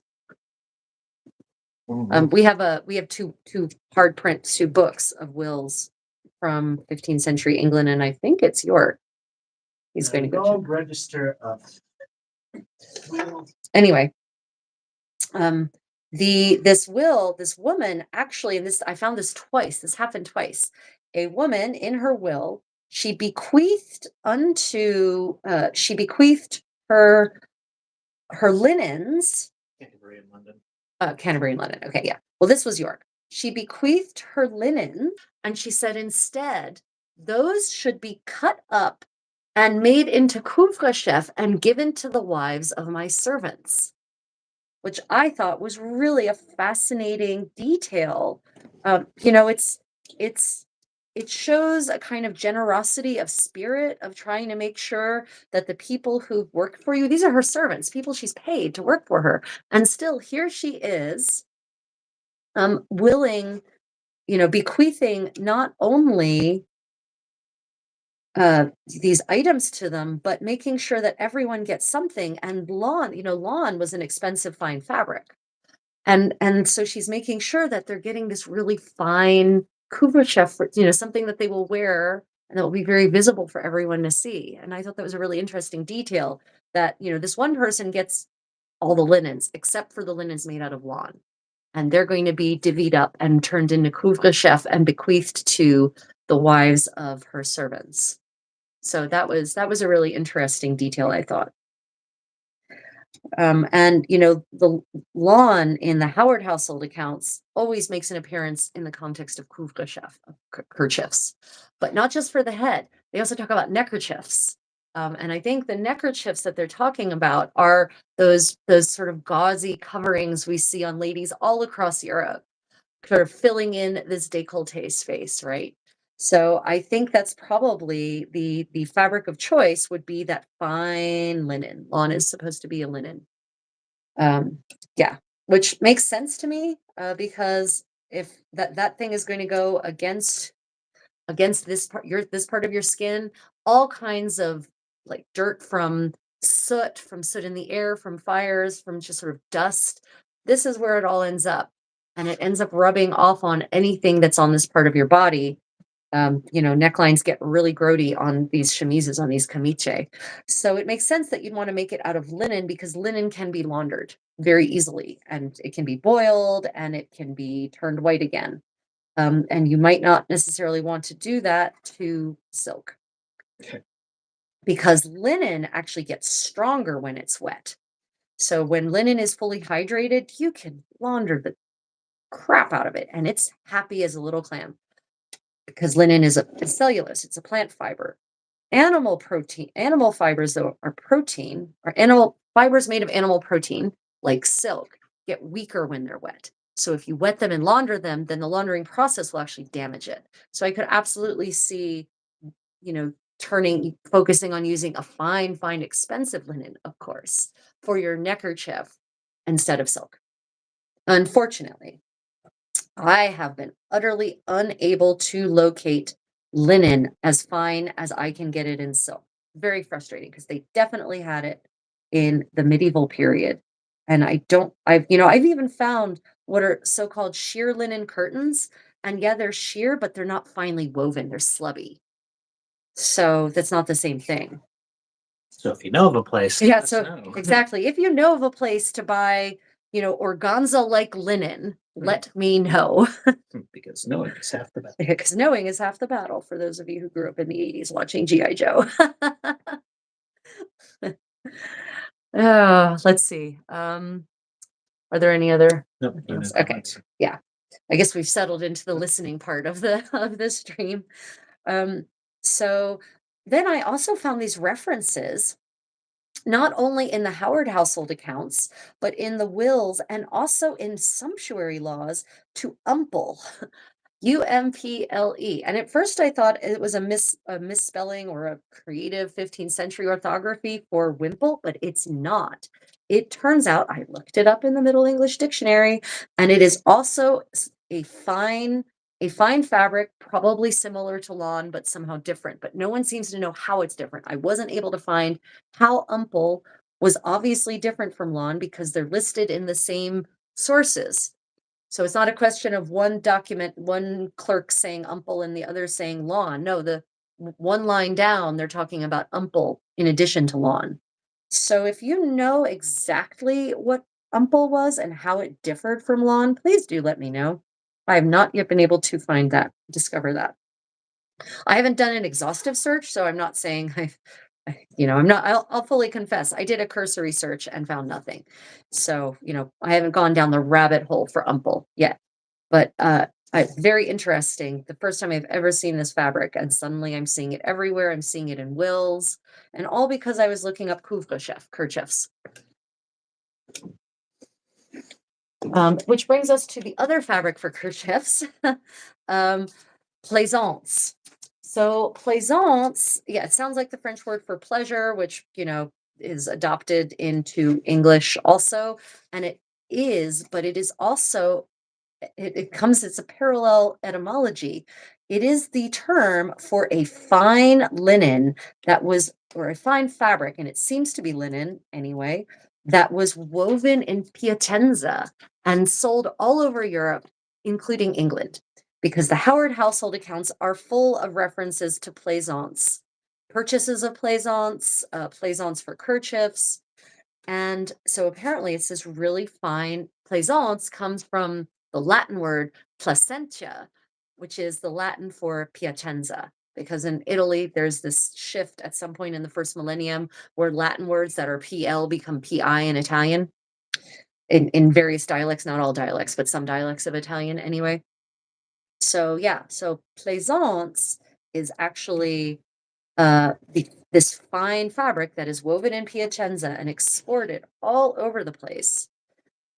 And it then is also the fabric, apparently, of choice for couvre chef. And we know this because there's an account. Some of you may have seen my post. There's an account in the Paston letters from 1440 where they talk about a knight from Spain who has come to Engeland on a night an errand of errantry on for a bit of knightly errantry where he is going about and challenging knights on behalf of his sovereign lady to a joust with sharp spears.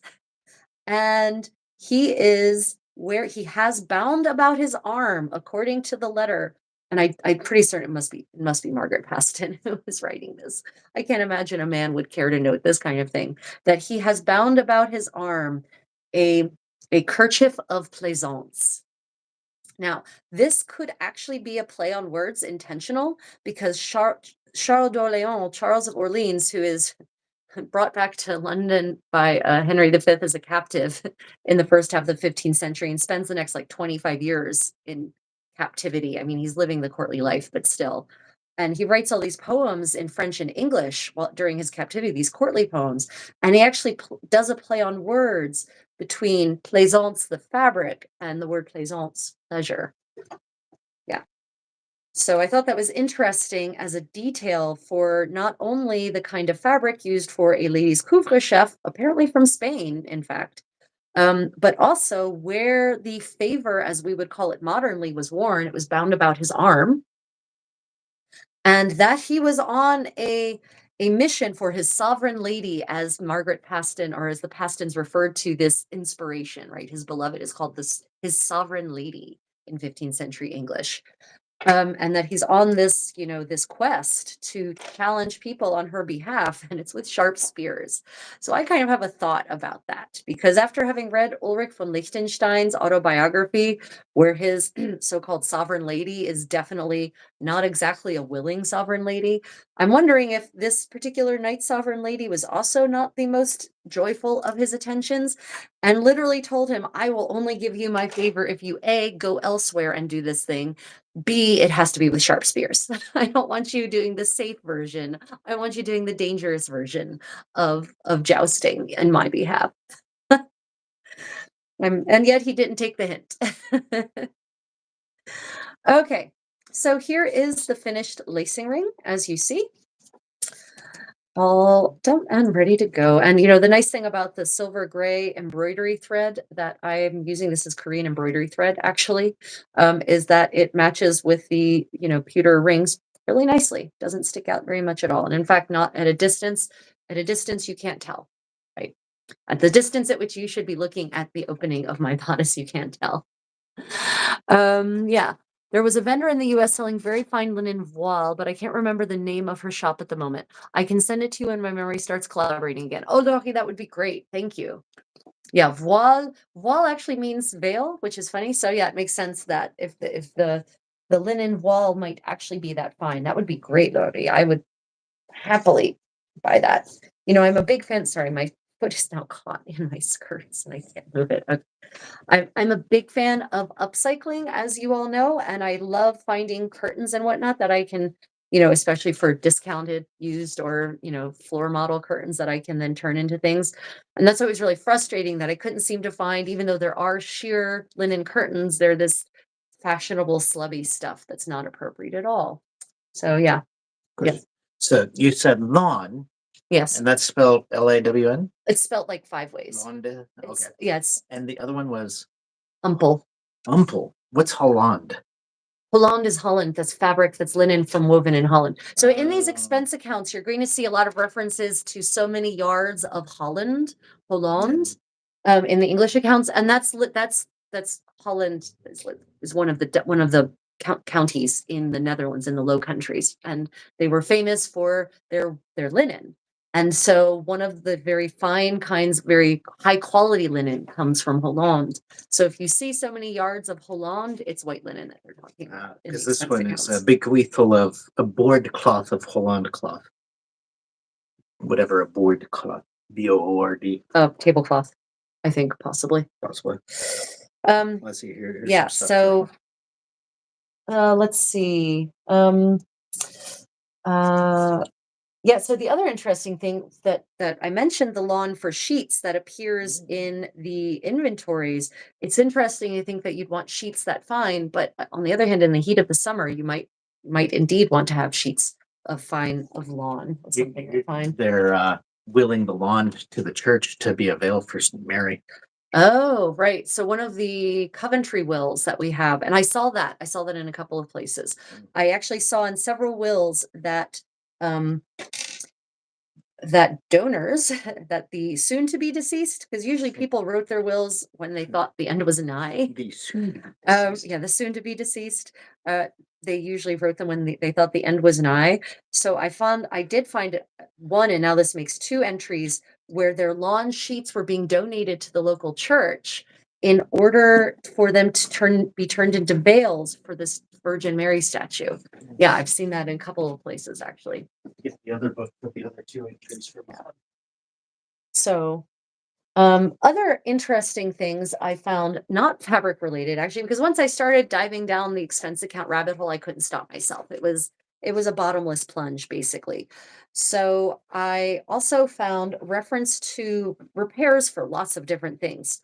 Amongst those repairs, the mending of clothes all over the place, garments being mended, garments being upcycled, garments being turned. And but not just garments. I found one entry at least, and I bet if I look more, I'll find more. The My Lord Duke's harp needed repairs, and they paid. There's a payment to the harper to repair said harp. So we don't. It obviously it's like, oh yes, of course it makes sense that a harper is going to be the person who will repair the harp. But in the modern world, not necessarily. Not instrument makers don't necessarily always play the instruments they make. So, yeah, apparently in the 15th century, Yeah. if your harp needed repairs, you sent it to the harper and the harper would do so. And there was also an entry for actually carrying the harp to the harper in London, because of course this is the Duke of Norfolk's estate is not in London, and it makes sense that the kind of skill that you would need to repair a harp, a harp maker is going to be in a metropolitan area like London. So there's an entry for paying a courier, a man, to carry the harp to London and render it forth to the harper to be repaired, which I just thought was interesting, especially for, as a lover of music and musicians playing music. That was an interesting little tidbit for me. Let me see. Reminds me of U.S. paratroopers having their girlfriend silk stockings around their neck at Normandy airdrops. Yeah, that in fact. So as I speaking of silk and World War II, as I understand it, one of the reasons that stockings started being made of synthetic fabric increasingly instead of silk is that they needed the silk for the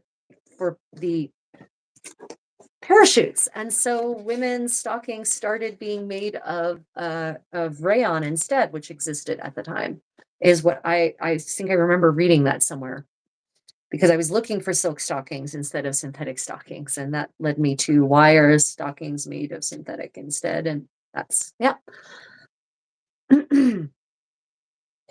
Let's see. Oh, back to kerchiefs. Yeah, my notes, I kind of flopped around a little bit in my research. So these notes have not been organized in any way. So the thoughts will be somewhat random, or the observations or learnings will be somewhat random, but just stick with me. So I found when I was looking up kerchiefs, one of the great things about the Middle English Dictionary online is that it backs up its definitions. It's in what could be considered conjectural definitions with the primary sources, quote, citations from the primary sources showing the word in context. And so if you look up a word like curdle, then you will get, oh, no, no, bad, won't do that. If you look up a word like curdle, you're going to end up with a whole bunch of entries showing how the word curdle actually appears in medieval sources. And so you actually learn a lot about curdles by looking up the word on the Middle English Dictionary. Same thing in the Middle French Dictionary, by the way. So, one of the entries under kerchief in the Middle English Dictionary was a sumptuary law from mid 15th century England stating that widows were not allowed to wear kerchiefs of of fabrics costing above a certain amount, and I forgot to jot down what that amount was. But I thought it was really interesting that widows, you're a widow, you're not allowed to wear expensive things. You should be mourning. You shouldn't be engaging in sumptuous displays of excess. So they literally forbade widows from wearing kerchiefs of fabric above a certain value, which included lawn, by the way. Lawn was a very expensive fabric. So widows were not to be wearing lawn kerchiefs, my dears, in 15th century England, which means that there were definitely, absolutely widows wearing lawn kerchiefs in 15th century England. This is a woman's will. She leaves a demi plate of lawn, whatever a demi plate. Plate, or how's that spelled? Plete. Yeah, plate. Okay, so that brings me to Demi plate. That brings me to plate, which I did look up because didn't I jot this down? I did. I overlooked it. That's on me. Okay, so first off, Courtney, yeah, so cool to look up umple in that dictionary, isn't it? Yeah, I love the Middle English dictionary. That in and of itself is a whole deep journey. So in something else I noticed in connection specifically with umple and plite and plaisance was a new kind of measurement for fabric. A plite or a plate, spelt like 10 different ways at least. Plite, Plight, Plete,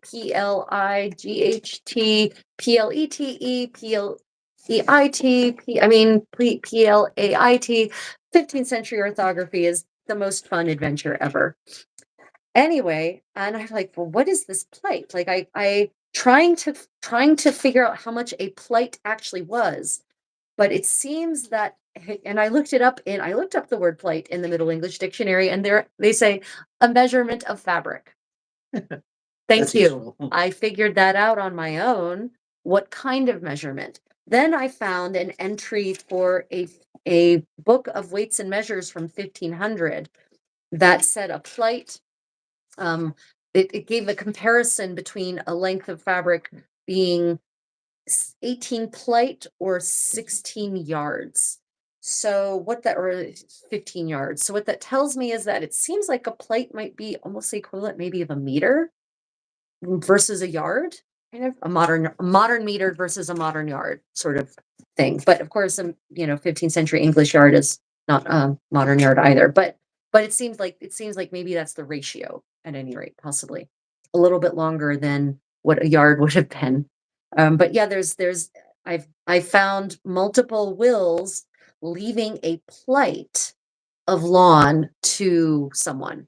So not like the whole piece, which leads me to believe that maybe a plight was the length in which lawn was typically length and umple lawn and plaisance were typically woven. So maybe these fine linens, the length at which these fine linens were typically woven was a plight, is my theory.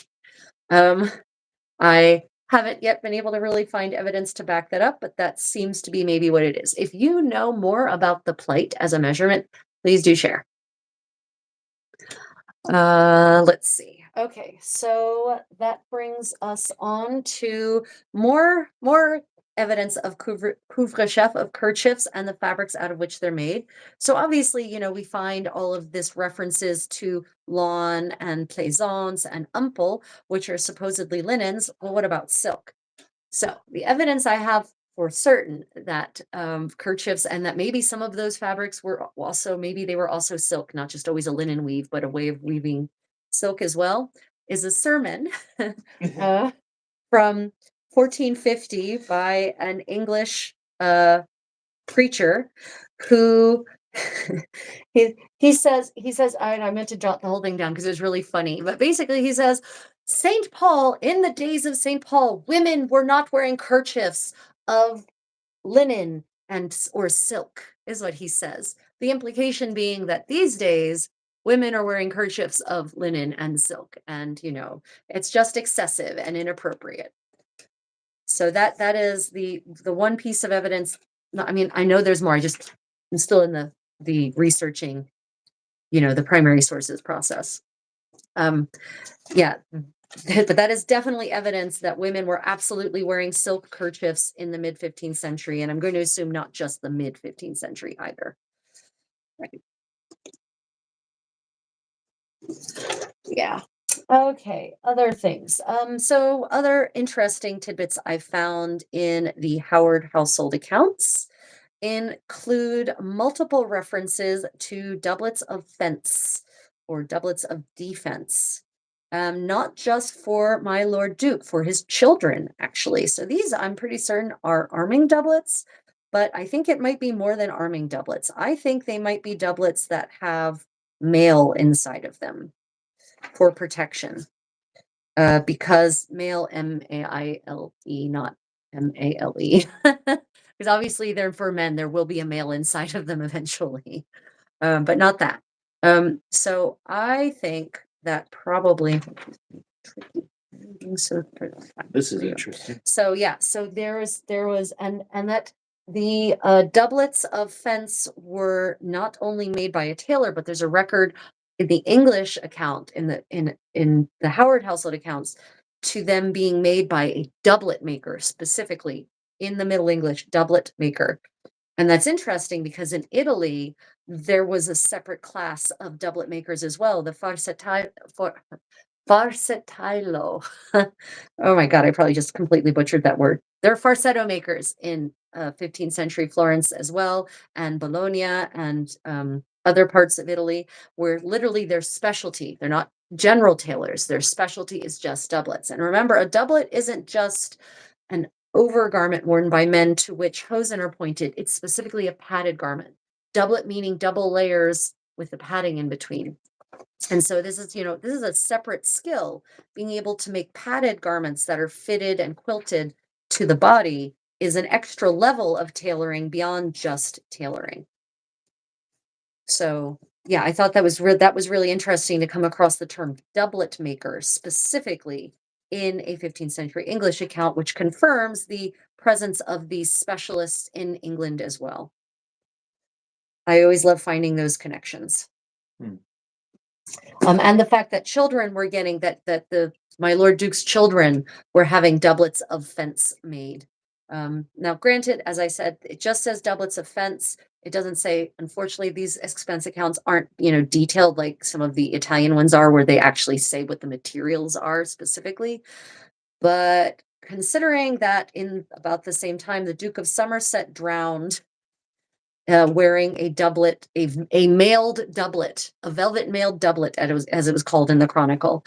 I'm wondering if these doublets of fence are also have mail lining, and the same accounts occur in the Irish wills that I found from this era. That will be referenced in my upcoming video on Irishmen's 15th century or late medieval Irishmen's clothing within the Pale. So it seems that everywhere across Europe, and God knows the Italian household accounts are full of farsetti with mail inside of them, because after, especially after the assassination attempt by the Pazzi, which was successful on Giuliano de' Medici, increasingly powerful Italian men are getting paranoid about their safety from stab wounds, and so they're starting to wear hidden mail in their daily garments. Yeah. So that I thought that was a really fascinating connection. Oh, I What? made a boo-boo. Oh no, I didn't make a boo-boo. Oh, good. Okay. I thought I had run the needle behind and had like this big length of thread, which I like to avoid having at all costs. So I'm just going to snip those little tails. So as you see, the way I attach lacing rings means that there's a minimum amount of thread showing on the inside, because this is going to be rubbing against my body, and I wear my clothes hard, as many of you know, so I want to minimize that effect. Okay, now we're to the point where I have to decide if I want to really have all of these lacing rings, this many lacing rings down below, or if I want to rework the spacing a little bit. And I don't know. What do you think, dear viewer? Lots of pretty lacing rings, or maybe a little more gap, because I don't necessarily need it to be sewn shut with lacing rings, as it were. Are there any more comments, Hanson? Nope. If you're just joining, please share any comments or questions you have in the chat, and please do hit that thumbs up. Sorry that I have to say that, everyone. I know you've heard it all before. Okay, other interesting finds in the household accounts, chimneys. Let's talk briefly about chimneys in the Middle Ages. So everyone, modern people generally assume that humans have always had chimneys, buildings have always had chimneys. Not in Europe. They have not always had chimneys. For most of European history, we did not have chimneys. We put holes in the ceiling and let the smoke from the fire just escape that way, which meant that the interior space was smoky, that people probably had all kinds of respiratory ailments, and it probably also contributed to a shortening of lifespan. Pretty lacing rings. Pretty lacing rings. Yeah, everyone says, yeah, you're the one doing the lacing rings, so we'll make you put more on. That's okay. Yeah, I'm kind of leaning towards pretty lacing rings anyway. Okay, so pause on the chimney talk. I'm going to tell you one of my techniques, which I do reference this in the video when I make this gown and put the lacing rings on here, but I'll mention it again here. I like to minimize the amount of times that I'm starting and stopping a line of thread. I like to keep it going for as long as possible. So especially when the lacing rings are so close, because this next one is going to go here. So really close. So I'm actually just I am going to put a little knot here to finish this off so that it is completely secured. The thread is indeed self-secured here. Little knot like that, little half knot, but then I'm going to bury the needle in between the two layers again and bring it actually to the bottom side where I want the next ring to be. Okay, and now that's completely buried, but I don't have to keep restarting, knotting and anchoring and restarting. And it creates fewer points of weakness, as it were. And then I'm going to bring this up.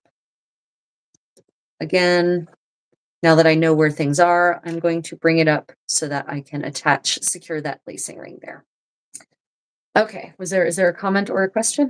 Susan Randall says she's a fan of more lacing rings, but she's currently backstitching a non-stress seam for fun. So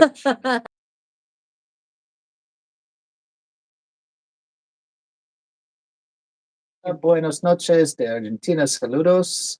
Eres muy bonita y bella. Bendiciones, princesa. Oh, Antonino, qué amable. Gracias.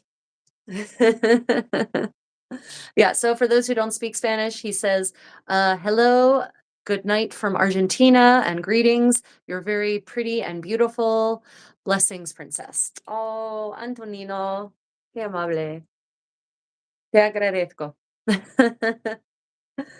How badly did I mess up? Not so bad. It could have been way worse. Could have been way worse. Could have been way worse. I've been practicing my fake Spanish.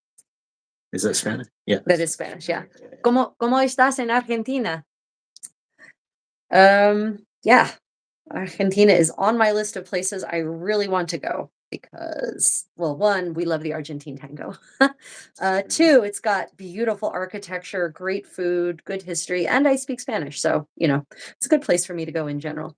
But yeah, Argentina, beautiful landscapes, so many different kinds of climate, biomes down there. It's definitely on my list. South America is in general on my list. I also like adventure. So, a little bit of danger doesn't actually put me off. Not that Argentina is dangerous, but there are dangerous places in Latin America. I mean, there are everywhere in the world, so don't mistake me. Except for Korea. Well, I mean, yeah, but there are dangerous places in Asia for certain. Okay, anchoring this in, and then I'm gonna put in another set of anchoring stitches.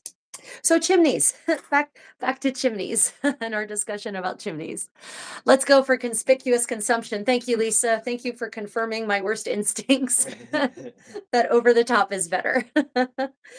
So chimneys, most homes in Europe don't get chimneys until the 17th century.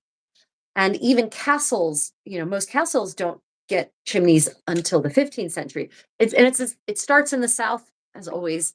It seems that architectural revolutions, technological revolutions start in and around the Mediterranean in various places. And then make their way northward, and that is true of chimneys. They have chimneys in Italy and in Italian homes far earlier than they do in Northern Europe. Here's a complicated question for you. And so let me just finish the chimney thing, and then we'll get to the question, I promise. And so that it's not surprising. There are multiple entries in the Howard household accounts for chimneys, for chimney making, not for repair, for chimney making, masons being paid to make chimneys. And so it seems to me like my Lord Duke, and he isn't in the first part of accounts, he's not yet been made a Duke. So it seems his fortunes are rising, and as his fortunes rise, he upgrades his property with chimneys. And so I was fascinated by the number of times that there are entries for chimneys in 1463 and 1464. Seems to be when his fortunes are really, really taking off. And so he's decided to add this luxury edition of the chimney. So just remember, chimneys are not something to be taken for granted in Northern Europe in the 15th century. Yeah. Okay. Did you say there was a question or Where are something? you from? Oh, where are you? Oh, that is a question. Where are you from? That is a complicated question. I was born and raised in Delaware, which is a lovely overlooked state on the East Coast of the United States. But I immigrated to Germany basically when I was 22. And then I lived and studied in Spain for a while. I lived and studied in Paris for a while. I studied at the University of Heidelberg. And then I graduated and I stayed in Germany for 12 years, lived and worked in Germany. And then I went to Korea for a couple of years, went back to the US for a year, went back to Korea for a couple of years, back to the US, in and out of a lot of places throughout the world. I'm a bit of a digital nomad. So I am kind of a world citizen at this point, I would consider myself. John Howard, the future Duke, was a supporter of Edward IV. He absolutely was.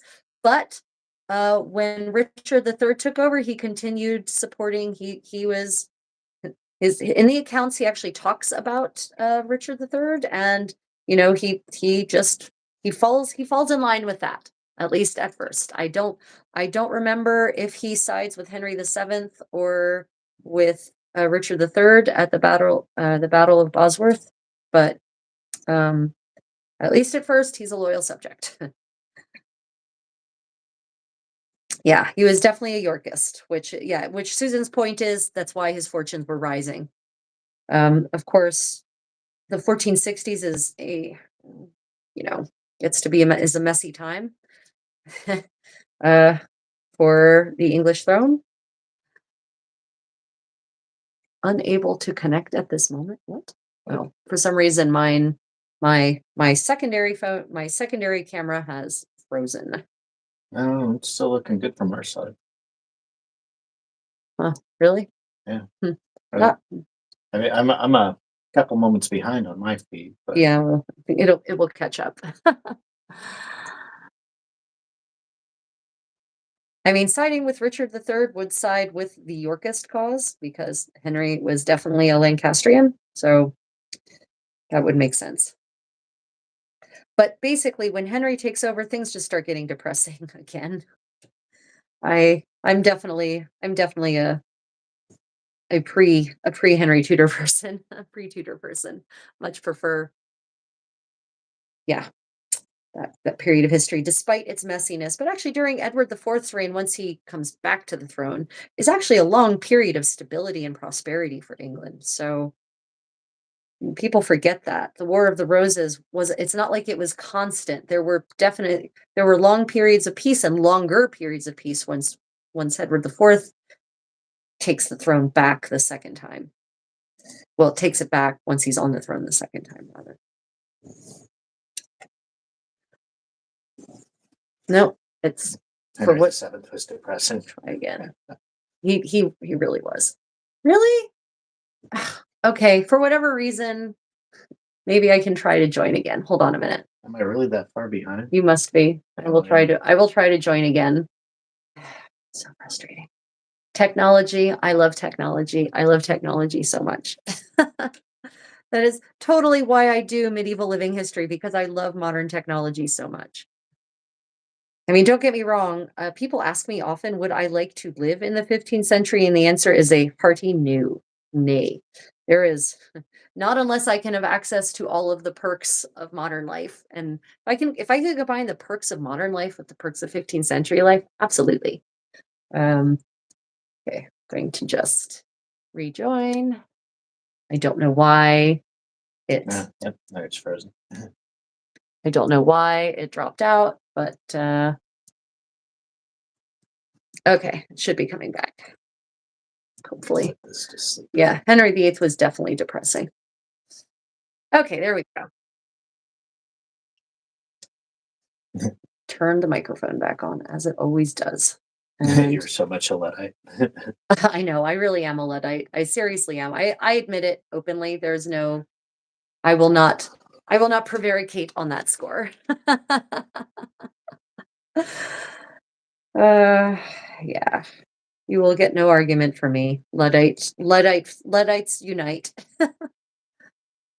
I do sometimes fantasize about forming a sort of Luddite community where we obviously accept the good things about the modern world, but we live in a more hands-on, handcrafted fashion. Yeah, I sometimes think about doing that. Okay, so another interesting point from the Howard household accounts was cleaning things. There are so many entries for paying laundresses and launderers. And by the way, the word for a laundress in at least in the language of the Howard household accounts is a lavender. Not lavender, lavender or lavandera if the final E is pronounced in that dialect of English. Yeah, so a lavender is a washerwoman. That is the 15th century English word for washerwoman. And there are so many bills and receipts involving lavenders. So, this puts pay to that ridiculous slanderous myth that the medieval world was dirty and that medieval people were dirty. No, let me tell you, the Howards, they spent a lot of money to keep things clean and for the whole household, not just for themselves, for all of their retainers, for whom they also provided clothes and shoes, by the way. Everything was being kept clean. And in fact, there is a receipt for the making clean of my lord the Duke's velvet harness.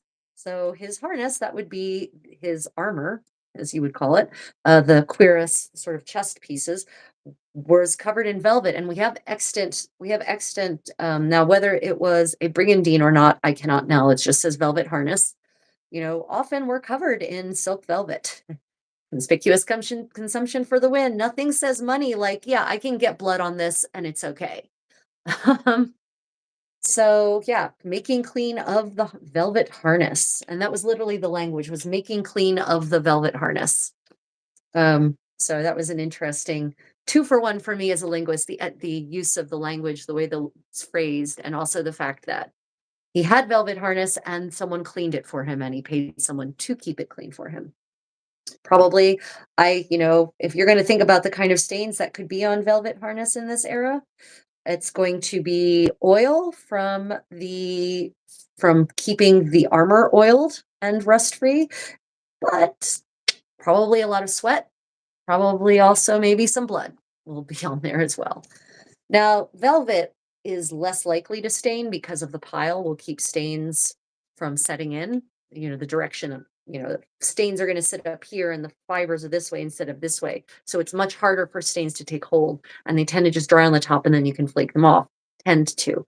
But obviously, that's only going to last for so long with being exposed to oil and skin and all of that that's kind of getting rubbed into skin and blood and other bodily fluids, possibly.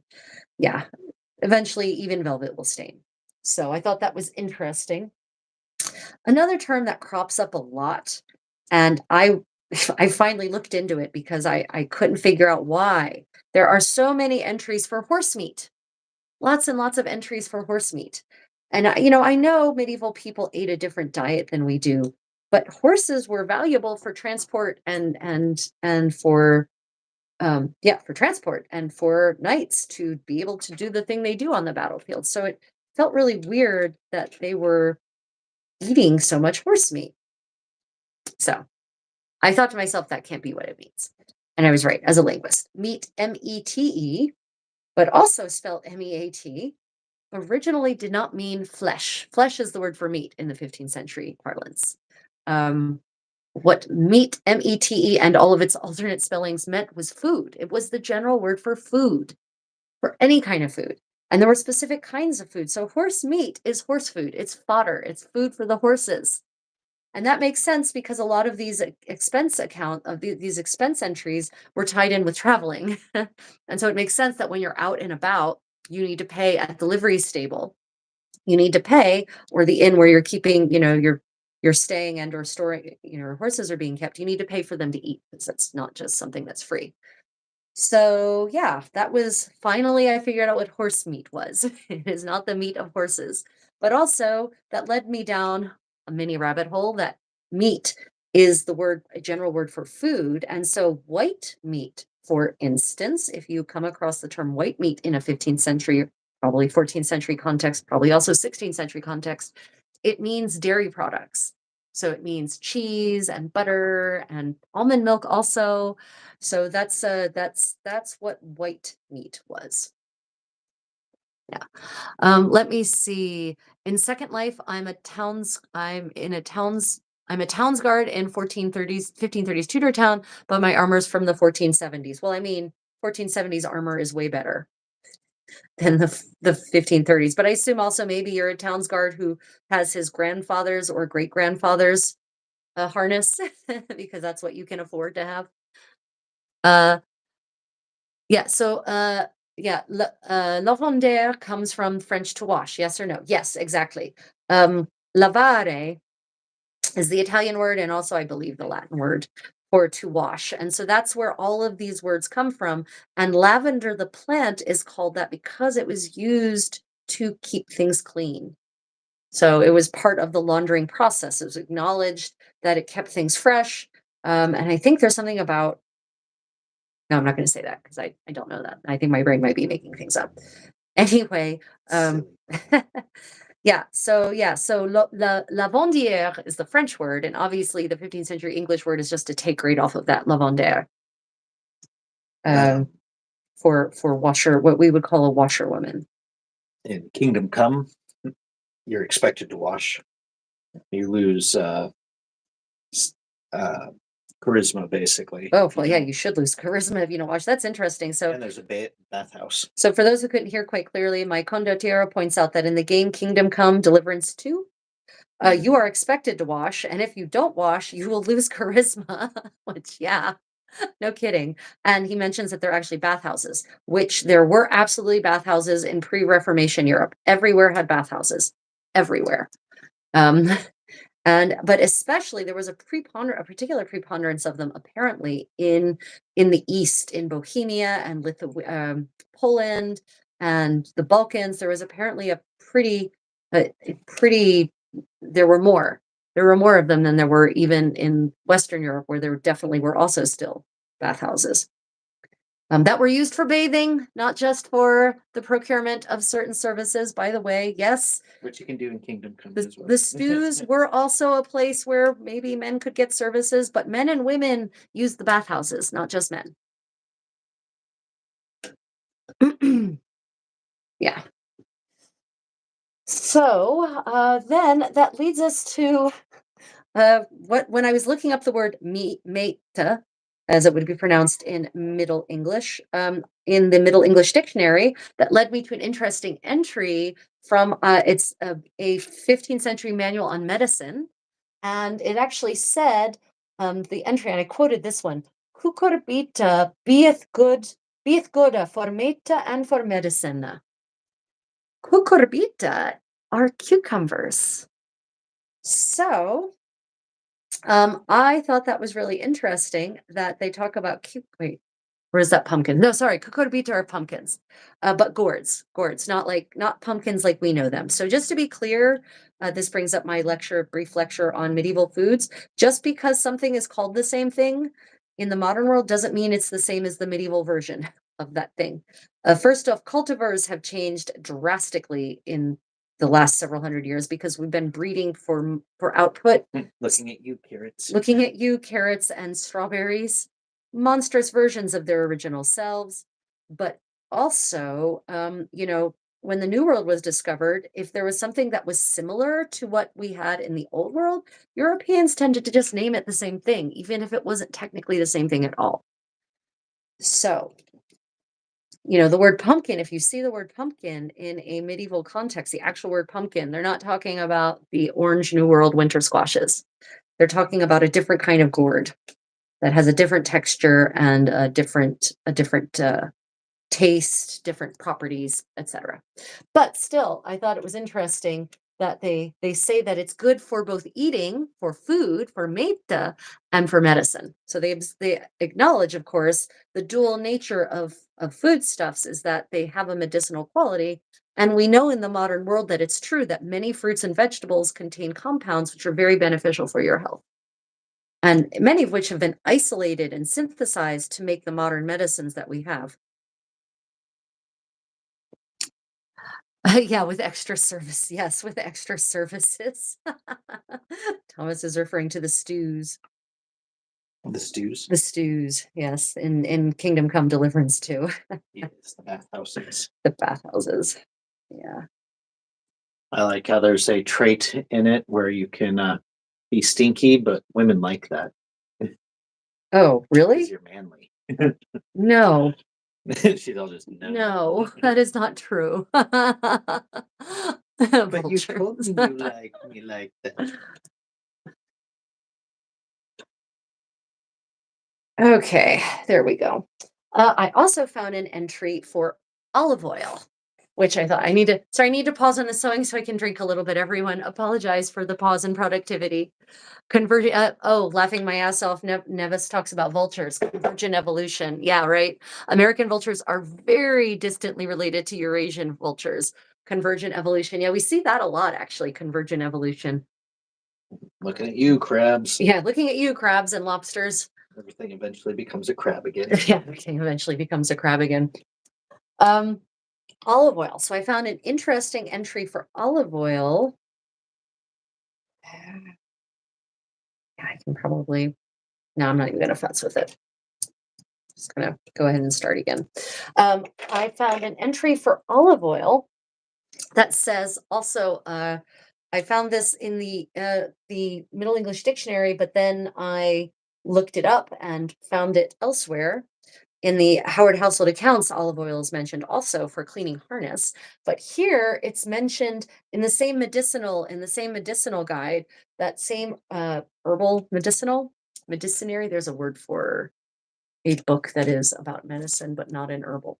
Anyway, it says that they use it that oliva oil de oliva. They use it as well for meatus to eata as for the brenning of lampis, which means in modern English that people use olive oil for both for food consumption, for food applications, as well as for lamp oil. So if you have a medieval lamp and you would like to do the medieval thing, burn the authentic oil in it, or olive oil is an authentic and easy to find choice for your lamps. And also I do that, of course. I mean, I've been using olive oil because I knew they did it in ancient Greece. Nice to have confirmation that they were doing it in England as well. But let me tell you, olive oil as a lamp oil smells so nice. It really does smell delightful. So recommend it for several reasons. Easy to purchase, burns pretty cleanly, and also smells nice. Some animal shapes show up repeatedly. Yeah, they really do. There's only so many shapes in nature that can respond that work in the nature that we have, the conditions of Earth, basically. When there is space for an ecological niche, something will often eventually fill it. Absolutely. Agreed 100%. So yeah, I thought that was really interesting to actually find evidence of olive oil being used for lamps in England as well. And but the language was particularly fun. Brenninga of Lampus. It's a folding chair in this one. Not what I was looking for, but that's interesting. Did you fall off of the sewing wagon and into the rabbit hole wagon? I was looking to see if there's any mention of olive oil in this. It would be unlikely in wills because Yeah. it's too consumable, Yeah. probably. It's There's unlikely. oil. It's unlikely you're going to find olive oil in a will just because it's unlikely there'll be enough left over by the time someone dies to actually be bequeathed to a person. Although I guess if they're an olive oil seller, maybe if they're an oil seller, then they probably have barrels of it somewhere. Anyway, Welcome to those just joining. that's funny. This oil is the same one who does the veils of lawn for the statues of the Virgin Mary. Oh yeah, I guess that makes sense. A lead vessel for keeping oil and a pipe of the oil called a lamp wheel. So, just for those who are joining, welcome. Thank you for joining this medieval sew-along. I am attaching lacing rings to the opening of my Italian Gamorra. If you have any questions, just pop them in the live chat. Okay. Anchoring new No, stitches. actually, look, I'm almost done with this. Is there anything left? Just this top. Oh, okay. Wow. Well, then you'll be able to lay it out and cut out the pattern for it. I think I have to do the other side still. Okay, we're just anchoring this closer so I don't have to lean so far forward. Yeah, so it's been a very interesting journey down these accounts, I have to say. And then I fell into some French accounts. As one does. I fell into some of the royal household accounts from France or from the kings and queens of France. And that led me to a very interesting entry for I don't remember which queen. It was a queen from I believe the 1350s. I think the entry was just, of course, in the accounts they never refer to the king or the queen by name, right? They are referred to as my lord the king, my lady the queen in the relevant language. So, you actually have to know, you have to go back to the beginning of the expense account where they mention the king or queen. Thus beginneth the accounts of expenses of, his grace King Edward the Fourth of that name or something like that, right? You have to go back all the way to the beginning. And I wasn't able to actually find the beginning of this particular expense account because it was in a terribly, very horrible format online. The digitized version was, oh my God, so unwieldy. But I did find a date somewhere for the 1350s. Now I just don't know if it was a queen dowager or the actual regnant queen, but it was a queen in France, and there's an expense account entry for 10 for the making of robe linge. Now, robe linge literally means linen, literally translates to like linen gown, but it doesn't mean that.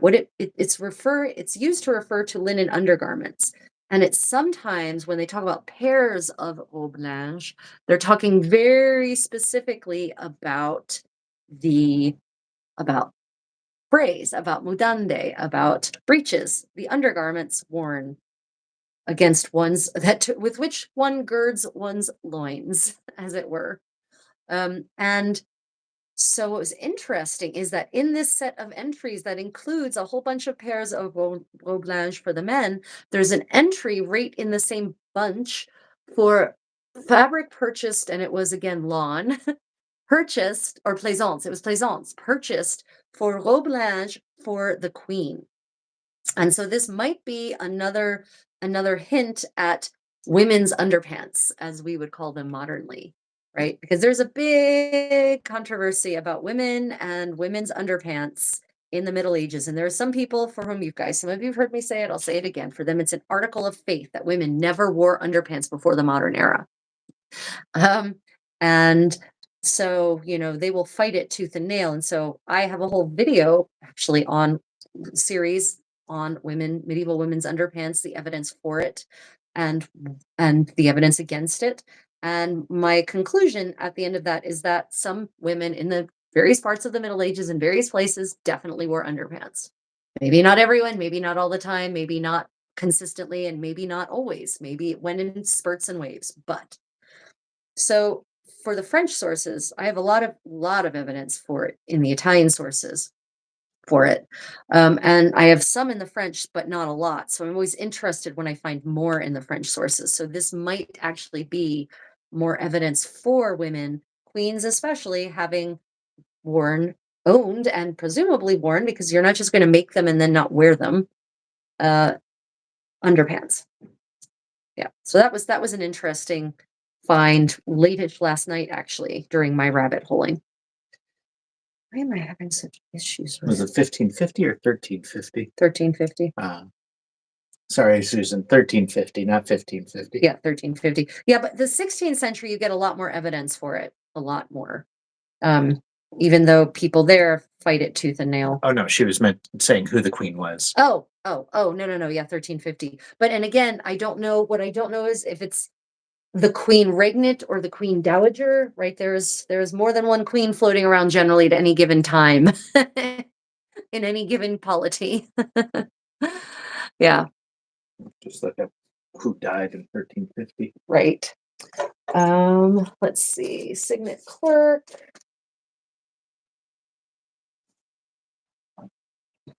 Yeah, I think those were the key takeaways from my rabbit holing this week. I've also still been continuing to put together my research on the Maying in 15th century Europe, because next week, next Sunday, I will be reuniting with my good friend Philip from Irish Medieval History on his channel, and we shall be doing a live stream on May Day celebrations across medieval Europe, and specifically relevant to Ireland and connected in some way to Ireland. So I'll be talking about Italy and Florence, yes, for certain, but other parts of Italy also, and France and Burgundy and England. And he'll be talking about Ireland. And so we're going to dispel some of those myths about medieval celebrations of Beltane, for instance. And we're going to be talking about how the rest of Europe actually celebrated this holiday that's become very popular in particularly in neo-pagan circles, but how, it hasn't always been a neo-pagan celebration. It actually had its own traditions and themes depending on where you were in Europe, and it was different. So, some very courtly aspects to the Maying in France and England, for instance. In Italy, it seems to have been it feels maybe like it could be a holdover from ancient Roman practices, even though the actual pagan worship aspects have basically vanished. A lot of the practices are still the same. For instance, in Italy, they have this tradition that actually continues to this day that involves pulling a cart with fireworks with that's pulled by white oxen with gilt hooves. And I mean, white oxen, the second you mention that oxen are being used ceremonially in something, I immediately think of the cult of Mithras. or Dionysus even, right? So there's all kinds of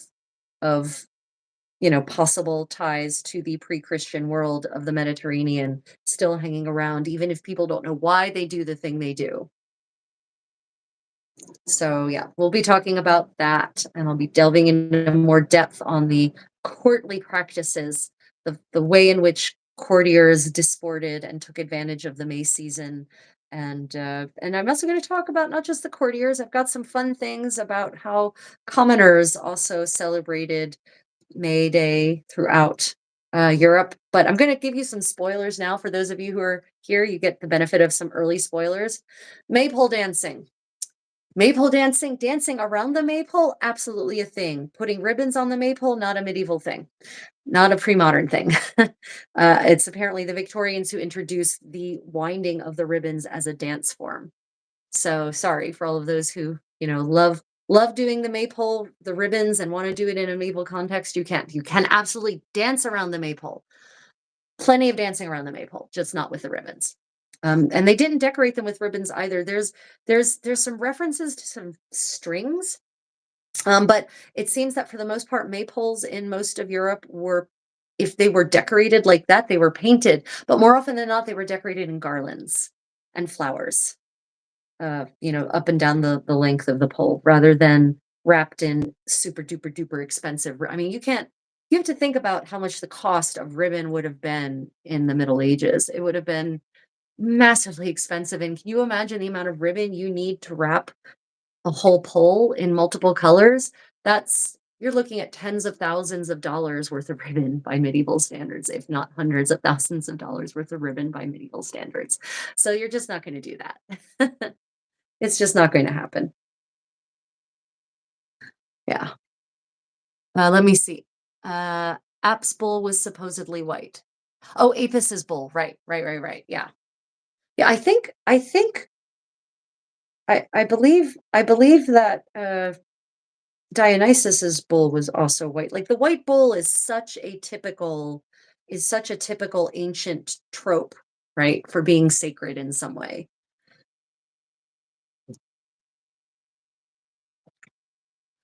Yeah. Oh, let's see.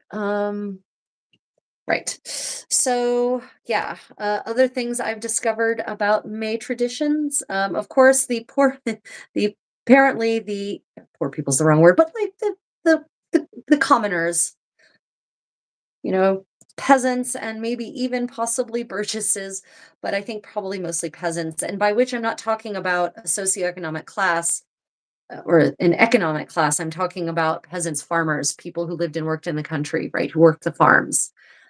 Those are peasants from paysan, right? The word for farmer. And I did find references in the 15th century to one day marriages, as they're called, where the a couple would retreat to the forest, the countryside, and they would have a one-day marriage. And that anything that happened during that one-day marriage was considered legitimate, shall we say, or anything that happened from that one-day marriage was considered legitimate. But if they wished to make their one-day marriage turn into a longer day marriage, then they did have that option, apparently. So yeah, I found a reference to that.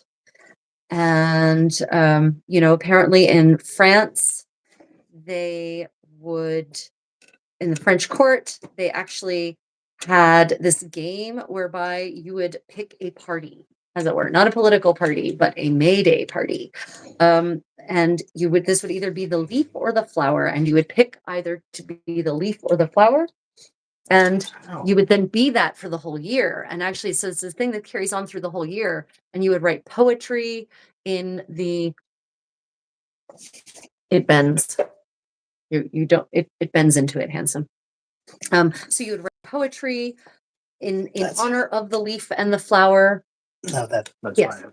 Yeah, I had the wrong. you would write poetry in honor of the leaf or the flower, and you would actually wear the livery of the leaf or the flower, right? So it's very interesting set of rituals that went beyond May Day. And of course, everyone wore green. The expense accounts for all of these various princes and dukes and counts, and they talk about spending lots of money to have green clothing made for the Maying. And also, the king would actually have garments made, houppelons in the early 15th century, late 14th, early 15th century, houppelons in green made so that, and one expense account actually says, so that they will match the king.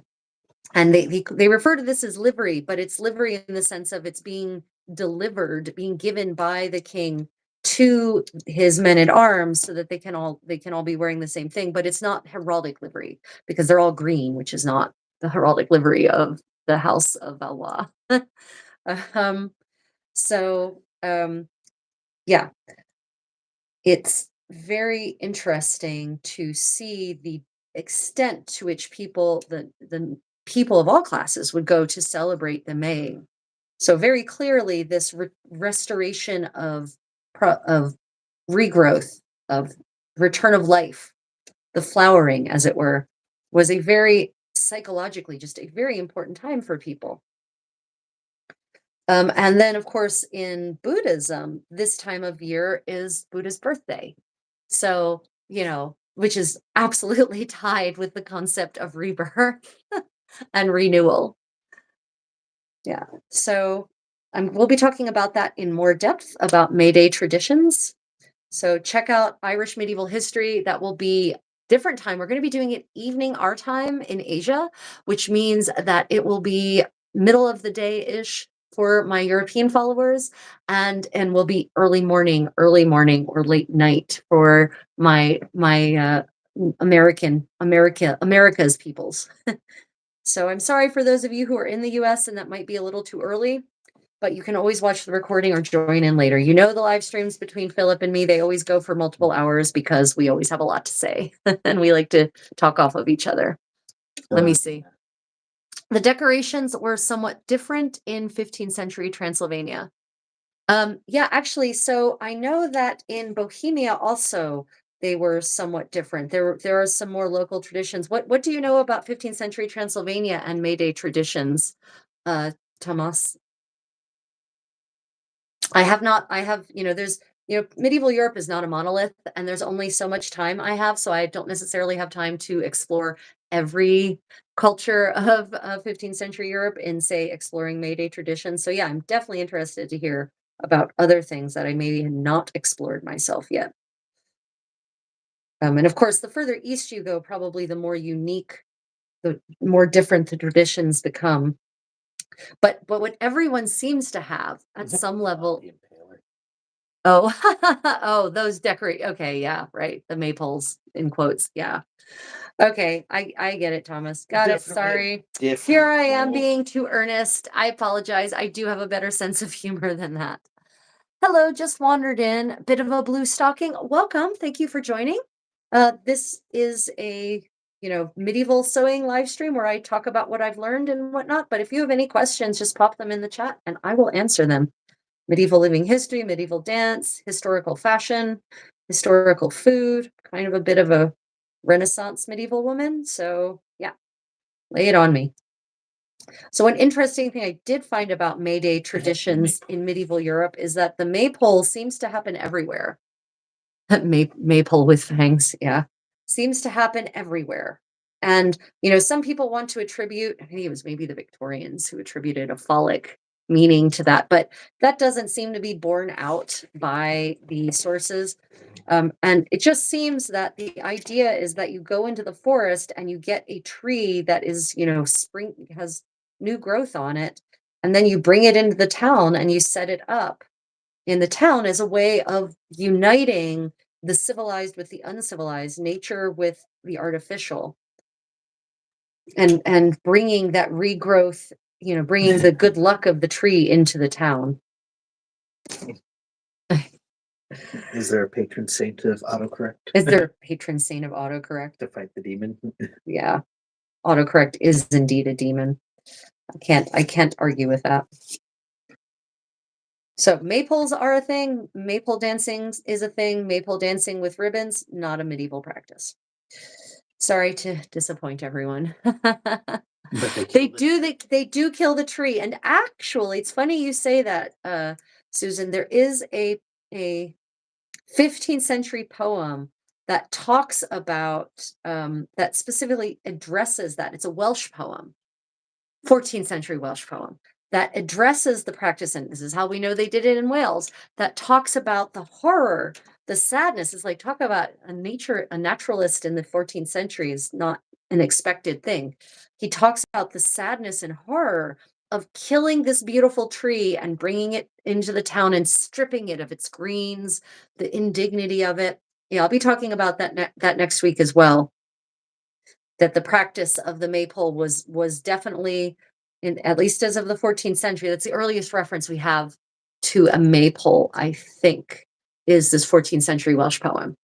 But it's presented in this horrifying manner, such as to make you not wish to actually partake of this practice. The poem is very, very moving. Yeah, it's pretty depressing, actually. I would love some suggestions for subjects of some original research that a Skadian could do. Okay, so CK, original research, meaning research that hasn't original in the sense of someone else hasn't covered it, the topic, or original in the sense of there are primary sources for it, so you can really get into the meat of it. I can better answer your question that way. Because unfortunately, in the Society for Creative Anachronism, there are so many topics, so many people that have covered so many different topics that it's almost impossible to find an area that someone hasn't explored. But also, when you say original research, are you looking in a particular kind of field, textiles, performing arts, culinary? That will also help narrow my suggestion down for you. Primary source, okay, but not rehashing old topics. Okay. So then field specifically. Um, you know, culinary, because there are, for example, um, I'm going to get in dance specifically. There are big gaps in research into dance before the 15th century. Massive gaps in Western European dance, Eastern European dance, social dance in general. Big gaps. So you could easily, now whether there's resources to easily find information is a different question. But, researching, say, 12th century dance, 13th century dance, 14th century dance, um, definitely lots of room for new findings, and especially, something that could be turned into a practical application with enough creativity.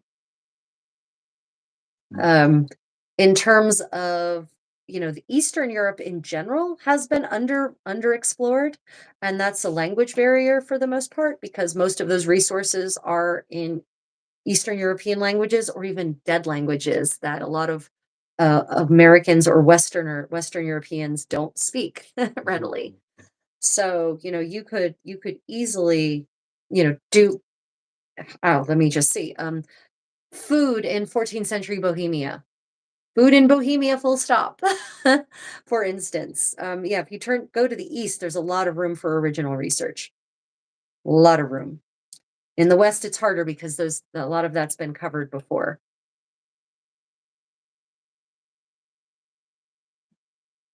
Let me see. Any are good, but I'm very good at cooking. I don't dance that much. Okay, well, cooking, then yeah. So for certain, if you want to look in the East, look at culinary and food in the East, there will be lots of room for new research, new information, new foods to be made for certain. Anywhere in the East, from from Lithuania um all the way down to Byzantium. There's not a lot of research has been done pretty much anywhere along that corridor on medieval cuisine in within the Society for Creative Anachronism anyway, specifically. I maybe should have corrected that bend. There's now a built-in bend there that I don't necessarily want. Hmm, I may have to go and fix that. So I'll tell you, I'll make more clear what I'm talking about here. So on this gamora, we have we have the skirts. We're putting in the lacing rings down here by the skirts. Kind of see already how already pretty that is already. Oh, so lovely. Anyway, the skirt used to open to here and it was closed down to here, but there was so much pulling that happened here that it kind of stretched this out and it created this bend. And I didn't correct the bend when putting in the lacing rings. So now I'm worried that when it laces shut, it's going to have more dimension than I want it to have. It's going to actually make a three-dimensional thing like that because of the lacing. So I might have to pull out two of these lacing rings and I might actually take out the stitches here and flatten that so that it's actually flat flush all the way down, as it were. Because right now, as you see, it isn't flush all the way down. Okay, well, maybe I'll do that next while I'm thinking about it instead of continuing. Do that right now. Yeah. Okay, let me check the time. Okay. So is anyone working on a project, or am I the only one working on projects right now? Let me see. I have food and drink in medieval Poland. What other sources would you suggest? So I'm going to be honest. I know food and drink in medieval Poland. That's the only one I know, which is what is going to make this research project more challenging, but more satisfying. You're going to have to delve down um, to sources of which I don't know. But here's what I would do if I were in your position, CK. I would reach out to university professors in any of those places where I wanted to explore it. I would reach out to them and ask them what kind of resources there are, Are there any in translation? And if they're not in translation, I hate to say this as a professional translator, but Google Translate is getting good enough where you can at least get a base understanding of what the text is. And in some cases, it's getting really good, which is why I no longer have a career as a professional translator of Western European languages. So that's what I would do. I would reach out to professors, University of Prague, various universities, all in that region, and I would ask them what is there. Medieval. I would like go to their medieval history departments and ask specifically the medieval history professors what they know of, because they're probably aware of what is actually there. Unfortunately, because of the language barrier, European language is not at all my thing. So I can't. There's all these resources that I couldn't even find. So that's what I would do. I would write to the professors. I have been working my way through a book on Catalan clothing, and I cannot translate this trim. It is said to be something like a long napped velvet. They call it savastre. Does that ring any bells? Is that so? First off, savastre, is that the spelling as? Let me see how to say this. Is is that a transcription? That's probably a transcription, right?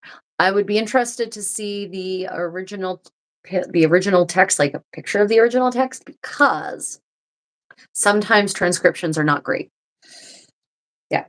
I have often encountered transcriptions in many texts that I've read that are wrong. But unfortunately, Savastre, so Catalan, Savastre does not ring a bell. Translate this trim. It is said to be something like a long napped velvet. So it's a trim. Bit of blue stocking. Could you give me a little more context? Um, Catalan clothing from what specific era? And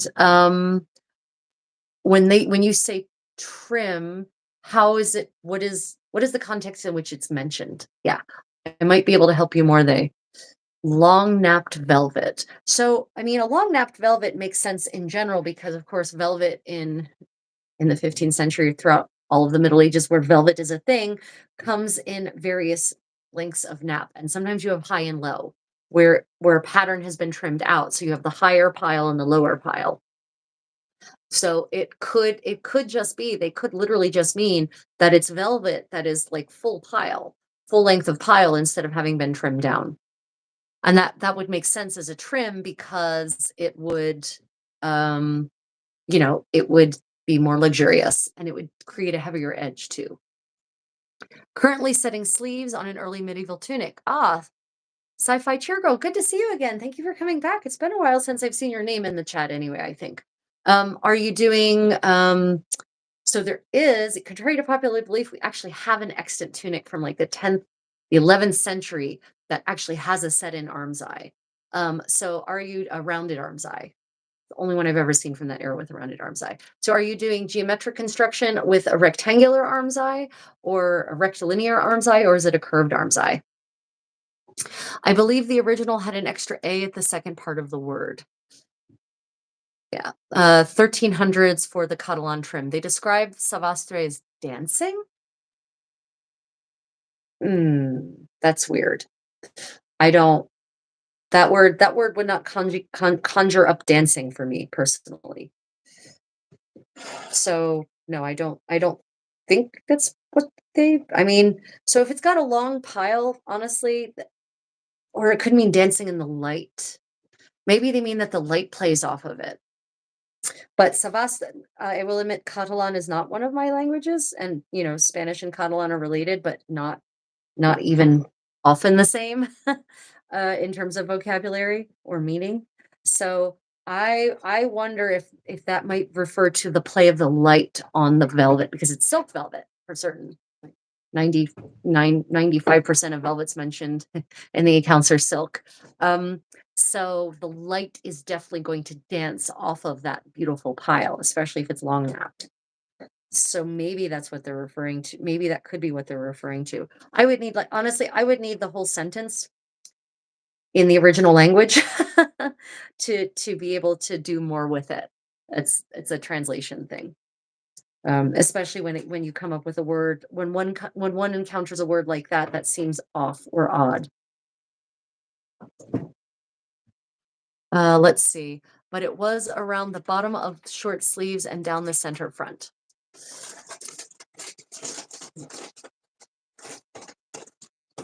So I'm assuming of like a coat that goes over top of an undercoat, right? Like that's probably the kind of garment they're talking about, which they definitely had lots of, and you see a lot of in 15th century Catalan altarpieces depicting patrons and whatnot.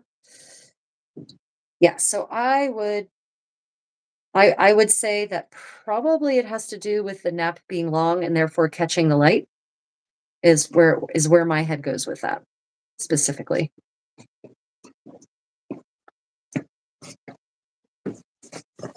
Is there an online medieval Catalan dictionary? Yeah, not one that I found, but I haven't looked for one. I have not looked for a medieval online Catalan dictionary. So yeah, so that's another area, although Catalan food is actually pretty well explored in the SCA. Catalan clothing is very underrepresented in the SCA or in any organization that isn't based in Catalonia. I will just put it that way. So if you're looking for a new place to explore, I definitely can recommend looking at Catalonia for any kind of exploration. Although I think Catalan music and song has been fairly well explored because, lots of troubadours in Catalonia. For the early medieval tunic, curved arm's eye, I prefer a bit less fabric in my shoulders. Yeah, sure, absolutely. I can 100% agree with, understand that sentiment rather. And yeah, like I said, there is actually, and it was when I've only encountered it about a year or two ago in my book of extant medieval garments, and I was shocked to see this set in arm's eye because conventional wisdom, conventional knowledge is that before the 13th century, there are no curved arms eyes in Western European clothing. And then I find this extant garment with a set in arms eye. So yeah, not necessarily, it doesn't seem to be the most common, at least not in the extant garments. Not that we necessarily have a massive cross section of extant garments from the early medieval period, but in the ones we do have, it doesn't seem to be the most common, I'll say, method of sleeve connection.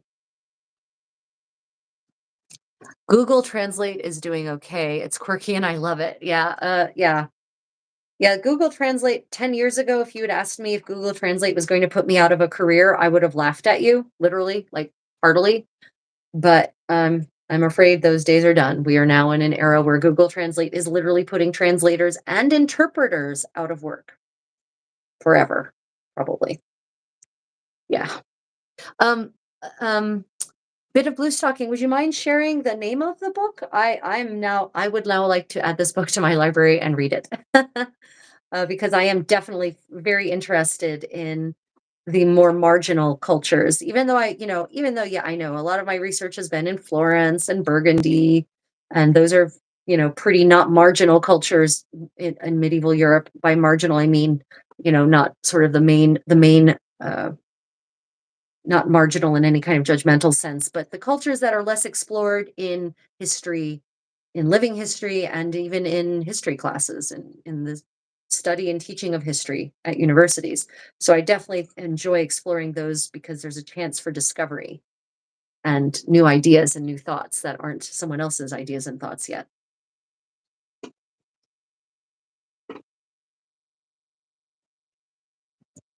Let's see, other interesting revelations this week in my exploring. Not something that's happened this week, but something my condom Tierro and I want to do. And I think we'll try and do it this week for you all. We are going to be doing a two-person finger loop braid, and we're going to do it as a live stream. So it's probably going to be split screen like this so that you can see our hands from above and our hands from the front, so to say. We're going to try it. I think the split screen is going to be really important for showing how we're doing it. We haven't done a two-person finger loop braid in literally a decade, so you're going to get to see us. We're actually going to show you what it's like to work from the book Take Five Bows Departed and work through the instructions there and put them together. So you're going to get to see part of the reconstruction process of reconstructing a finger loop braid. And you're actually going to see us working together to do a two-person finger loop braid and how that works. So we are going to be doing that at some point this week. It might be during the week. It might also become our Saturday morning sew along, which means there'll be a lot less of me lecturing and a lot more of me just us figuring out what the hell is happening here. A lot more of you cursing. Yeah, there'll be some more colorful language, maybe not cursing at you. My goodness. Yeah. So if you want to see what a two-person finger loop braid looks like and how it goes together, stay tuned. Other things coming down the pipeline, I am still working on that early mid or the late medieval, the video on late medieval Irish men's clothing. I am working on finishing.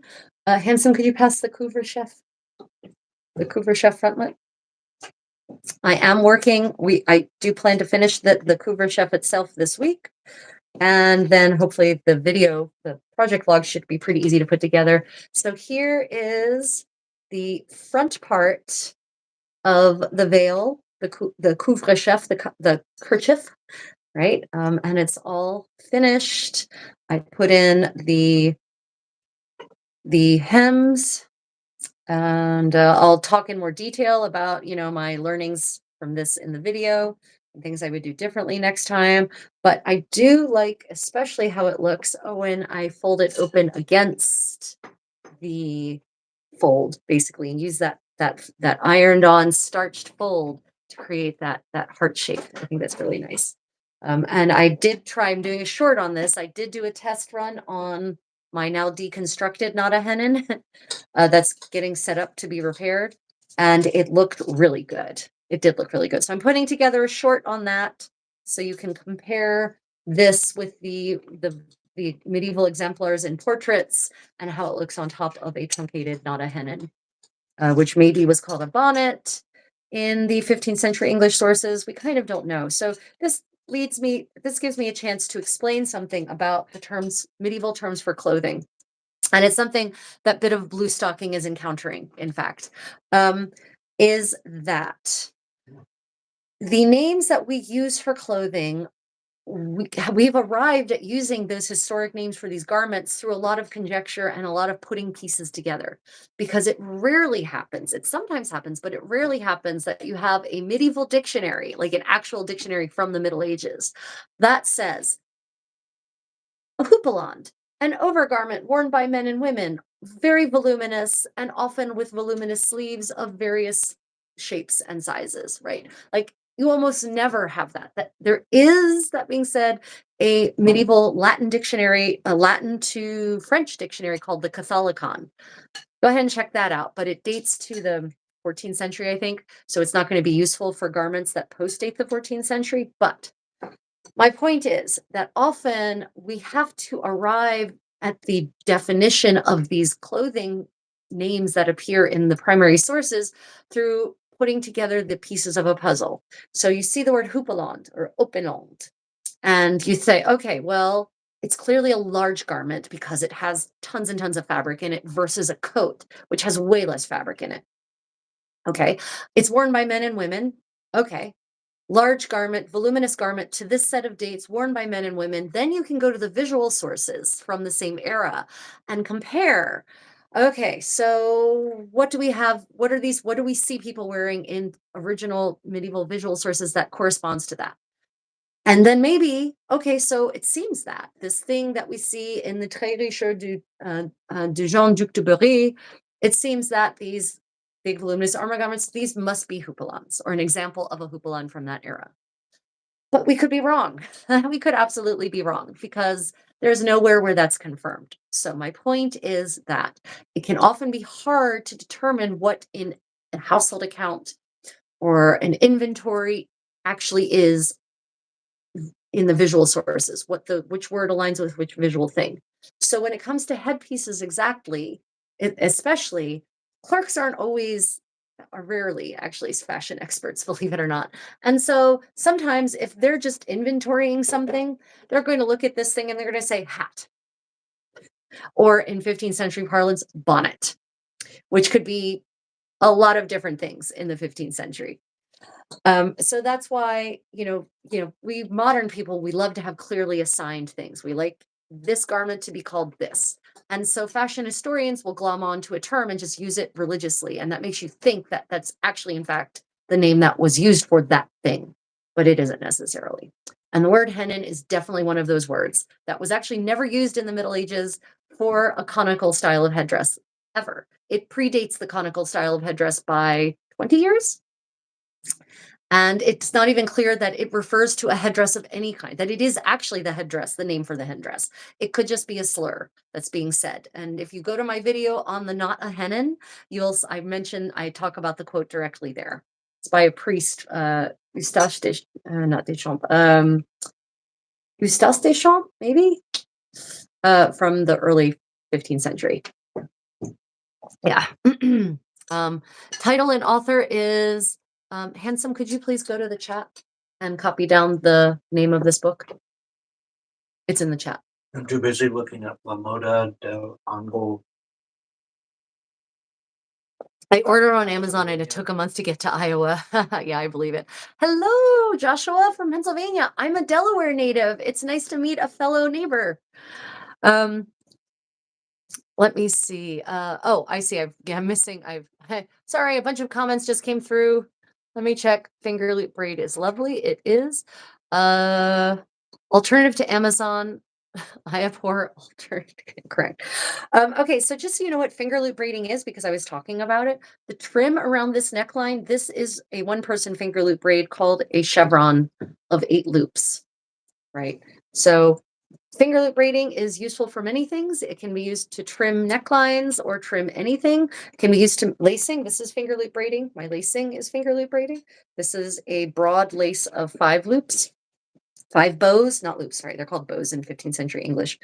Right, so we'll be doing something like this. This is a green dorge, and I have a tutorial on this on my channel. If you look up finger loop braiding, there's a whole tutorial on how to make this. And these braids are useful for lots of things. You can use them to bind close-up bags. I use them modernly instead of rubber bands.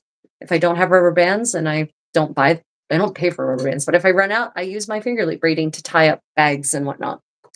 So yeah, good for lacing, good for trim, multi-purpose. So we'll be doing a 2-person version of that coming up. Okay. Right. So speaking of books, we've now reached the stage of my live stream where we're going to go through the book corner. In the meanwhile, while I'm going through the book corner, if you have any questions about any of the things that we've discussed, or you have any questions about clothing and whatnot, go ahead and pop those in the chat and I will get them. But we are in the final stretch of our live stream for the day. So book corner. Yes. So trying to find that book evidently isn't on very many English sites. Ah. Oh, poo. I spilled my tea on my dress. Oh well, it's just oolong from Thailand. Oh, I just spilled my tea. Hanson, could you bring that up? Okay.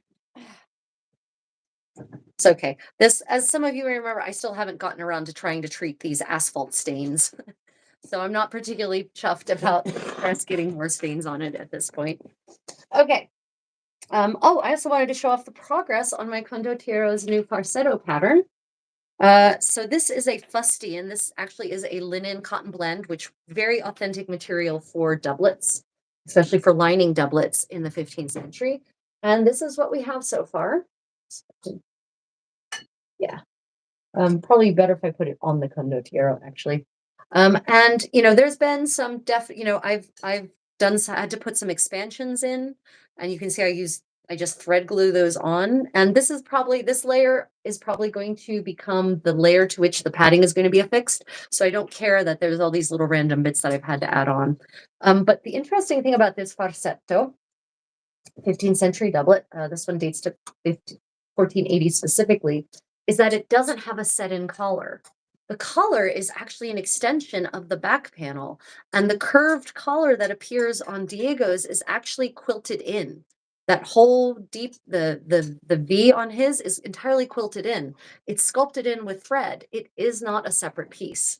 And also on the front, which if you watch my little video on the start of this process, that's the very first video we did on patterning a farsetto and talking about Diego's farsetto in general. It doesn't have the skirts on the front or a false seam. They are not attached separately the way they are on the back like this, they're actually just a complete extension, and there's a false seam created to delineate the line of the waist, but there's no separate piece. And that makes total sense because this was an arming garment and leg harness, leg armor was suspended from it. So you don't want a weak seam there. You don't want any seam there because you want the weight of that leg harness to be put up to the shoulders basically.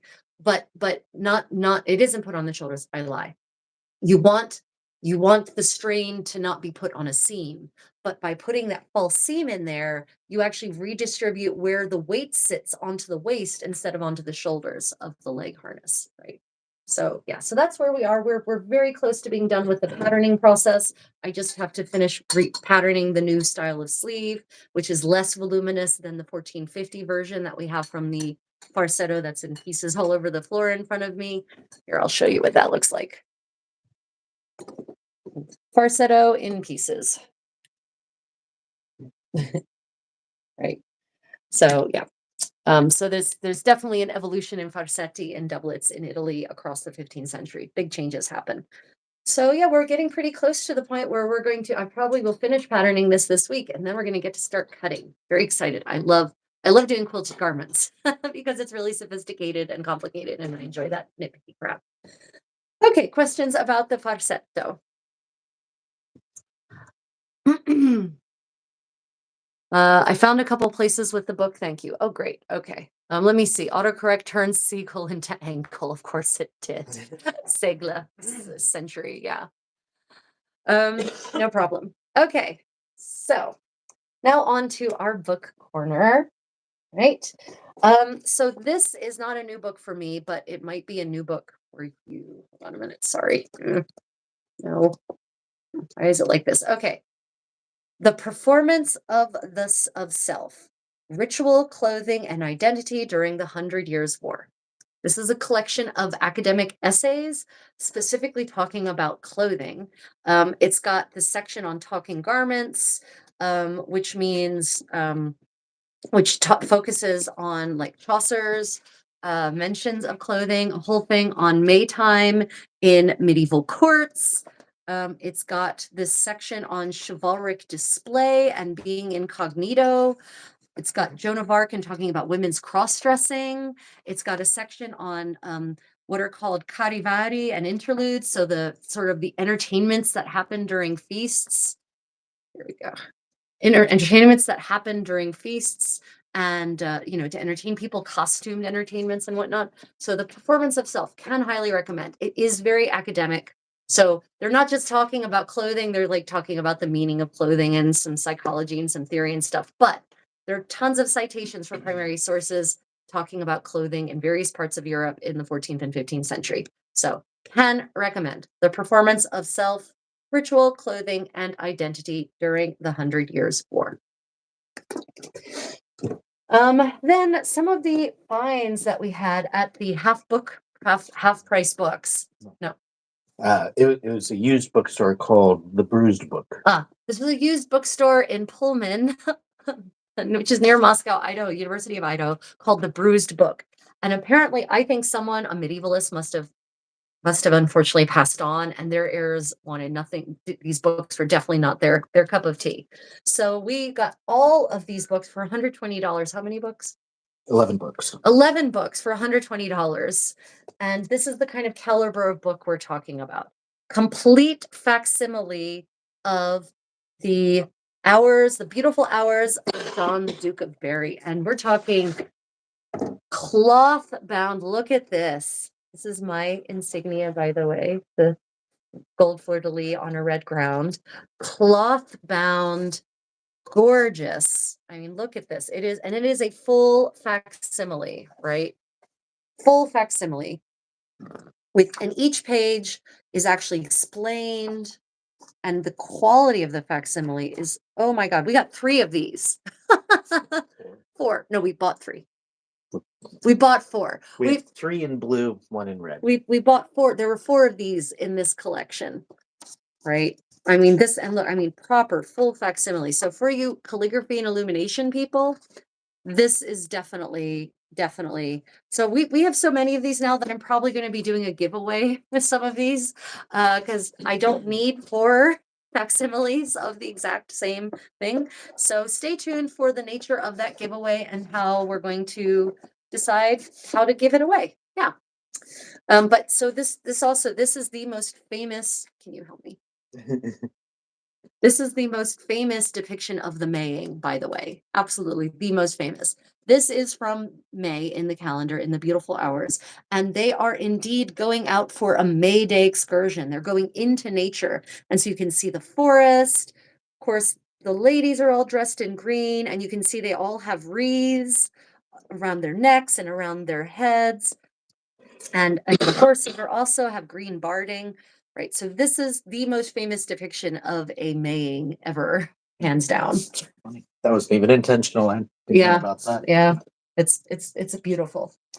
Okay, and of course, green was an expensive color because it had to be created with overdying. Okay, so wait, we're down here. Autocorrect Segla. University of Iowa has a few of those facsimiles, even one of the Contigas, and they reproduce the scent of the goat skin. Wow. Book people are odd in the very best ways. Okay, so I'm going to tell you, I would totally love a book that smelled like goat skin. Living goat, though. 'Cause that kind of Living goat, the tanned and treated goat skin, please. Okay, now this is a lesser known set of book of hours, the Visconti hours. Look at this. Isn't this beautiful? Look at these. Okay, there we go. Look at this. Wow. Okay, so the Visconti hours are definitely less known. They're a late 14th, early 15th century set of hours. Look at this. I mean, just wow. the gold work alone. The gold, oh my God, look at this. Yeah, these are some gorgeous, like for those of you who are calligraphy and illumination people, my whole class sniffed it. I would totally sniff it. I would definitely be sniffing. And these will be playing into my upcoming video presentation on how on the dangers of medieval art for fashion interpretation. The Cloisters Apocalypse, which is, this is an early 14th century one. So 2 volumes. The first volume is the reproduction, and the second volume is the right. So this is just this one exactly. So this one is just a pure facsimile. So you can actually get the feeling till halfway through of how this book was, right? So the first part is just wow. Just look at this. Gorgeous. The Hours of Catherine of Cleves. Sorry, it's hard to figure out these cameras yet. The Hours of Catherine of Cleves are unique and fascinating. If you don't have, you need to go check these out, because what's fascinating is that every single page is illuminated with a different theme, and the theme is picked up in the borders, right? So like here you've got the theme is geometric. So you've got the knotwork, you've got all of these, you've got a lot of references to sacred Arabic geometry, right? Which shows a connection probably that this person has maybe been to Spain and seen the geometry there, or maybe even the East, right? But each page in the illumination, it's consistent with itself, and no page, they're all very different. I don't mean a little bit different, I mean a lot different. This may be a different Catherine, please. Yeah, so you've got like fish, and then we've got insects, butterflies, and moths. Right. So each page, the illumination has a different theme, and it's a gorgeous. The book, the Catherine Cleves Books of Hours, can recommend. I mean, look at that. This is a completely unique one. I mean, it makes it feel like the page is peeling back. and as a bit of blue stocking says, the lapis. Yeah, the lapis. So for those who don't know, the lapis lazuli, this blue, the reason you start seeing this blue in art, in enclosed and in other places like these blue spaces, isn't necessarily because people were suddenly wearing more blue. It's because lapis lazuli is the way you get blue pigment. And lapis lazuli comes from modern day Afghanistan. And so it is an expensive import. So the more blue you have in your art, the more conspicuous consumption it is. So think about that every time you're looking at medieval or Renaissance art and there's lots of blue. That donor really went all out. Yeah, no, absolutely. Good point. Good point. Blue, bit of a blue stocking, 100%. Does Bruce Books have a website? So, Susan, yes, they do evidently, and you can order books from them through the bookshop.org. I've never tried to use that one, so evidently it's another So non. the place where we got these amazing books, Bruised Books, you can order. Apparently, they have a shop on books.org. Bookshop.org. Bookshop.org is apparently a new alternative to, or an alternative, how new or not it is, to Amazon. As we all know, we don't want to support Amazon if we can avoid it. No judgment for people who still buy from Amazon, just saying Jeff Bezos is garbage. Anyway, judgment for him, no judgment for you, the consumer, whose options are often limited. So yeah, anytime you see all of this blue, that is a sign of conspicuous consumption in the extreme. Oh, what is this? Ooh, Somebody's bookmark. the pelican in her piety. You think it was a Scadian? Yeah, so I'm gonna, that kind of makes me sad though. I'm gonna bet this was probably owned by a member of the SCA and probably they passed on. Yeah. So yeah, Hours of Catherine McCleve, Catherine of Cleves, absolutely amazing connection. Another much less known for me anyway, The Hours of Etienne Chevalier by Jean Fouquet. Jean Fouquet was a famous artist in the French court in the 15th century, but look at this. Oh my goodness. Etienne Chevalier, cloth bound. I love a good cloth bound book. Do you all love cloth bound books? I love cloth bound books so much. Yeah, so these just, Lots of blue there. yeah, look at all this blue. Speaking of, could you Towards please you. help me? There you go. Okay. Speaking of blue, look at all of that blue. Good God. I mean, it's just, it's willful, right? Like they even made the columns blue. That's a choice. I literally, there's no reason for that. Oh, wow. This is the old school style. This is how old this book is. These have been printed up separately and glued in on very high quality linen paper. I'm pretty certain this is linen paper, actually. Wow. Oh, wow. Yeah. Look at all this blue. Wow. Wow. That's funny. We talk about lapis as the color of conspicuous consumption.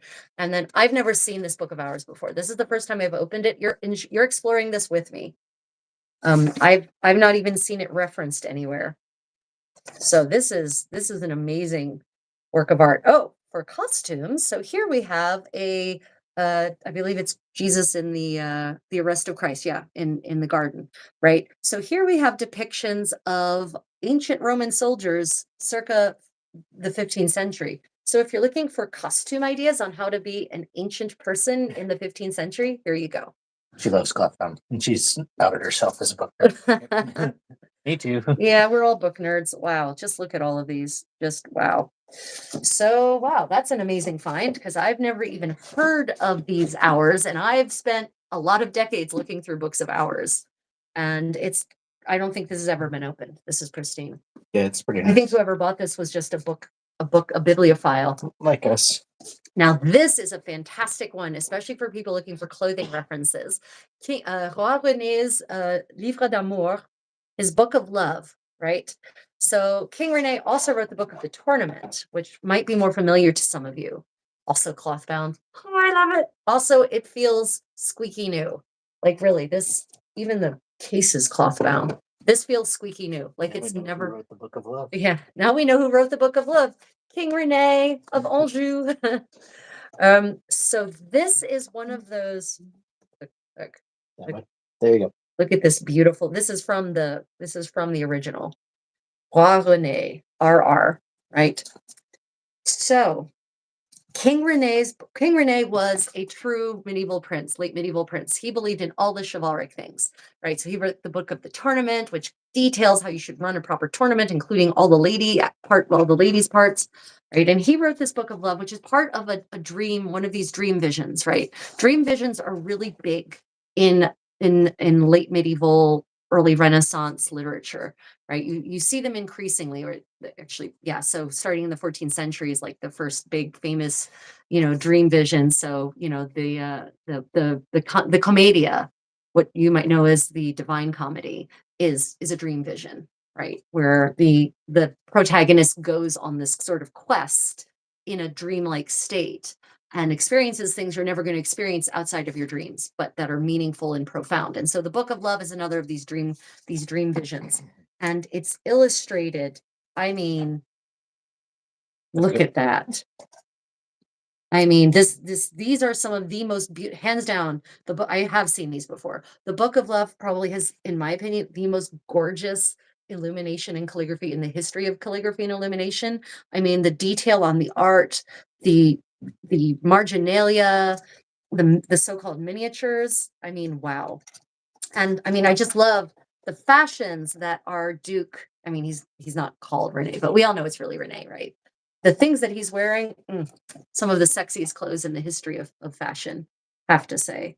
This is also the book that has the depiction of women. I think this is one where women wearing just their kirtles. You can actually see women in states of undress, which you otherwise don't get to see very much in the 15th century. So you can actually see, now this is a poor woman. You can actually see her kirtle and her boots and her smock, right? And I think this is the one. Oh, look at these. Look at these. Trying to show the Towards you. pavilions towards me, right? Look at these pavilions. Who doesn't want a pavilion like this for their 15th century glamping setup? I do. I want these pavilions. I thought this pretty certain. There they are. This is the one that shows that was my clue to how this Burgundian ensemble is actually layered, because there's a series. Here's the series. So here's picture one of the ladies embarking, and look, they're fully dressed.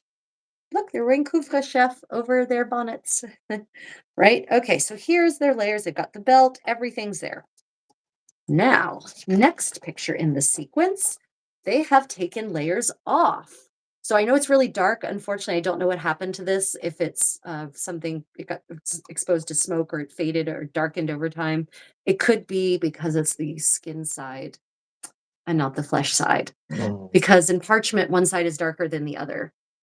Anyway, trying It's to, difficult to see. yeah, I know it's difficult, but we're going to try anyway. There you go. There we go. Yeah. So you can see they've now taken their gowns off, and they're down to their coats, their kirtles. And you can see that they've got a panel, a modesty panel over top of the lacing. That would be that is that thing that blocks, that creates that V filler on the overgowns. And you can tell these are front lacing short sleeve kirtles, just like the one I'm wearing. Right. And they're open, and you can see like the thickened belly, even though she's not really pregnant, but she looks like she could be, and that's attractive in the 15th century, right?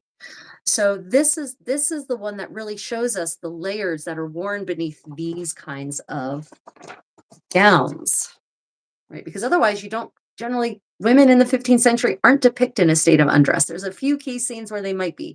Fountains of Youth is where you might get to see people actually taking off the various layers, by the way. Yeah, so Renee's Book of Love, this is a fantastic find, because this is actually pretty seminal for the study of Burgundian fashion, late Burgundian fashion especially. Yeah, I'm developing this pile over here that's threatening to crush me. Let's see. I think I'm not going to go into the Rohan Master. I think. Okay, now this What, have one. we done enough masters? Yeah. Okay, so then you all know I've been wandering down the rabbit hole of medieval Irish fashion, and you have heard me whinge very, very privilegedly about the challenges that entails. Well, my condottiero found this amazing book that was from a friend in the SCA, actually. Yeah. I don't know, actually know them, but they're in a the friend of a SCA. friend. But they're in the SCA. Yes. Yeah. They had two of these. This is Textiles of Ireland, Archaeology, Craft, and Art. I didn't even know there was such a book. So for the primary source research into clothing and textiles in medieval Ireland, it can be real challenging, because the museum's websites suck in Ireland, 1,000,000%. But this, Now this covers a much greater period. This isn't just medieval Ireland. This is Ireland. So there's a lot of modern stuff that doesn't interest me, but there's a lot of stuff in here that does, like things I've never seen before. Like these are textiles from Cork. This is the sketch of a textile they found, right? And I haven't even had a chance. Wow, but it has brand new book smell. My book geeks, bibliophiles, this has super strong new book smell. I can really smell the adhesive on the binding. Um, so this, I haven't even had a chance to look through this yet because there's just been so much going on. So this has things I've never seen before. And I am super excited to go through this with you all in more detail at some stage and discuss my gleanings. But it has things like buttons. I've never seen these kinds of buttons before. And this kind of button, I've never seen this before. And apparently, yeah, I haven't even gotten to find what the date is. It seems to be 14th century. So these seem to be 14th century. Sorry, I was off camera. 14th century Irish buttons that are woven out of metal, silver, no less. Right. So Oh yeah, the silver yeah, one. they're silver I saw that. and they're coiled. Like this is, and yeah, it's crazy. So I'm very excited about what I'm going to be finding in this book. Oh, they even talk about Margaret Fitzgerald's effigy, which that'll be interesting because you would never guess this. Look at this. See this tomb? Everyone, let me see if I can get past the shine. Okay. What era does this look like to you? Just based on the clothing, the headdress, everything. What era does that look like to you? Bicorn hat. Sorry, trying. Why can't I do this? Uh, Help she me. needs this book. Help me. You're there. You're there. Yeah, okay. So what era does this look like? Okay. I know there's a lag, so I will move on. This is mid 16th century Ireland, right? It looks absolutely like it is early 15th century. It is not. This is mid 16th century Ireland. So I have a lot of questions about this effigy. I'm hoping, because it looks just like the effigies from Ireland from the early 15th century, which we'll delve into on my upcoming video on late medieval Irish women's clothing. Yeah, right. You would have thought 1470s. Absolutely, absolutely, Susan. I would have agreed. 1550s. So, or 1530s. Let me see. When did she die? 1542 is when she died. Yeah. So I have a lot of questions, and I'm hoping that this essay on the Margaret Fitzgerald tomb effigy will answer that. So I'm excited to find out because I have theories, and I wonder if my theories are shared with other experts in the field. So yeah, Textiles of Ireland. I'm very excited about this edition. Too bad Philip's not watching. He could have been part of the grand reveal. Okay. Oh, and then we found another copy of the Master of Mary of Burgundy, sorry, Master of Mary of Burgundy Book of Hours. And this is actually the size of the original. So many of these books of hours were tiny because they were meant to be girdle books. And this one is actually reproduced to be the right size. So yeah, many of you have seen my girdle book cover for my phone, right? This is too big for a girdle book, actually. Well, it's close. It's close, but not quite. Yeah. So this is Mary of Burgundy's hours. And they are absolutely gorgeous. And there's the very famous frontispiece of this. You will know. Once I show it to you, you will say, oh, yes, of course I have seen that frontispiece. The frontispiece is extremely famous, right? This actually depicts Mary and her stepmother, Margaret, in the background, because Margaret and Mary were like thick as thieves. There was only a 10-year age difference between them. And when her father died, they really bonded extra hard. They were already bonded really extra hard after her father died stupidly in that battle for no good reason. Yeah, so this is the frontispiece from the Mary's Book of Hours, and you can see her super wide belt. That should look familiar to you. And actually, here you can see the style of kerchief that I'm making with the facial frame in the front, and then the part that drapes over the cone in the back. That's also part of the inspiration for this project on which I'm working. And my next gown is going to be modeled on this one. So it's going to be this nice off the shoulder deal. So I've got to play with the pattern to achieve that. And, sort of high up. It doesn't actually have the modesty piece because it actually has more of a boat-like neckline. So yeah, that's hoping to get that done by Penzic. Yeah. Oh, I really crack myself up sometimes. Ooh. But really, Mary's Book of Hours, it's so beautiful. It's another prime example of the illuminator's art. Now I have three facsimile versions of her Book of Hours, two in this small size and one in a slightly larger size. So I couldn't resist when I saw it. no, I know you shouldn't have resisted either. Would have been a crime to give that up. Are you doing anything with your jewelry box? Oh, yes, the jewelry box. Okay, last bit of show and tell for everyone. Last bit of show and tell. Today, I would like to thank my patrons from Patreon and my channel members, as always, for going that little bit extra and financially supporting my work. I really appreciate you all so much. The channel also has a channel sponsor, Armor and Castings, and Armor and Castings are a Ukrainian casting company that makes amazing pieces like this, reproduction based on originals. This is my coronet, my committal coronet. But they make all sorts of beautiful things, not just things from less flashy to more flashy. So we've got lovely badges, beautiful rings, and I have more rings, but I don't know where they are. In the drawer. Not notches, as they're called in 15th century English, and even the backs of them are just amazing.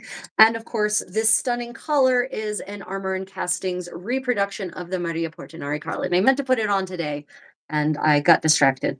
I mea maxima culpa. But yeah, so do check out Armor and Castings website. You will be supporting Ukraine by supporting them as well.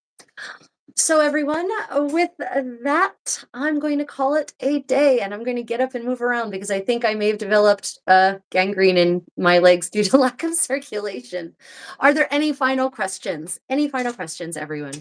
Otherwise, keep your eye on this channel for sort of ad hoc live streams. Also, I have started a new Walking with the Contessa channel where if you want to just watch me go on walks throughout the world, Korea, wherever I am, as always, I'll talk about history and culture as I go.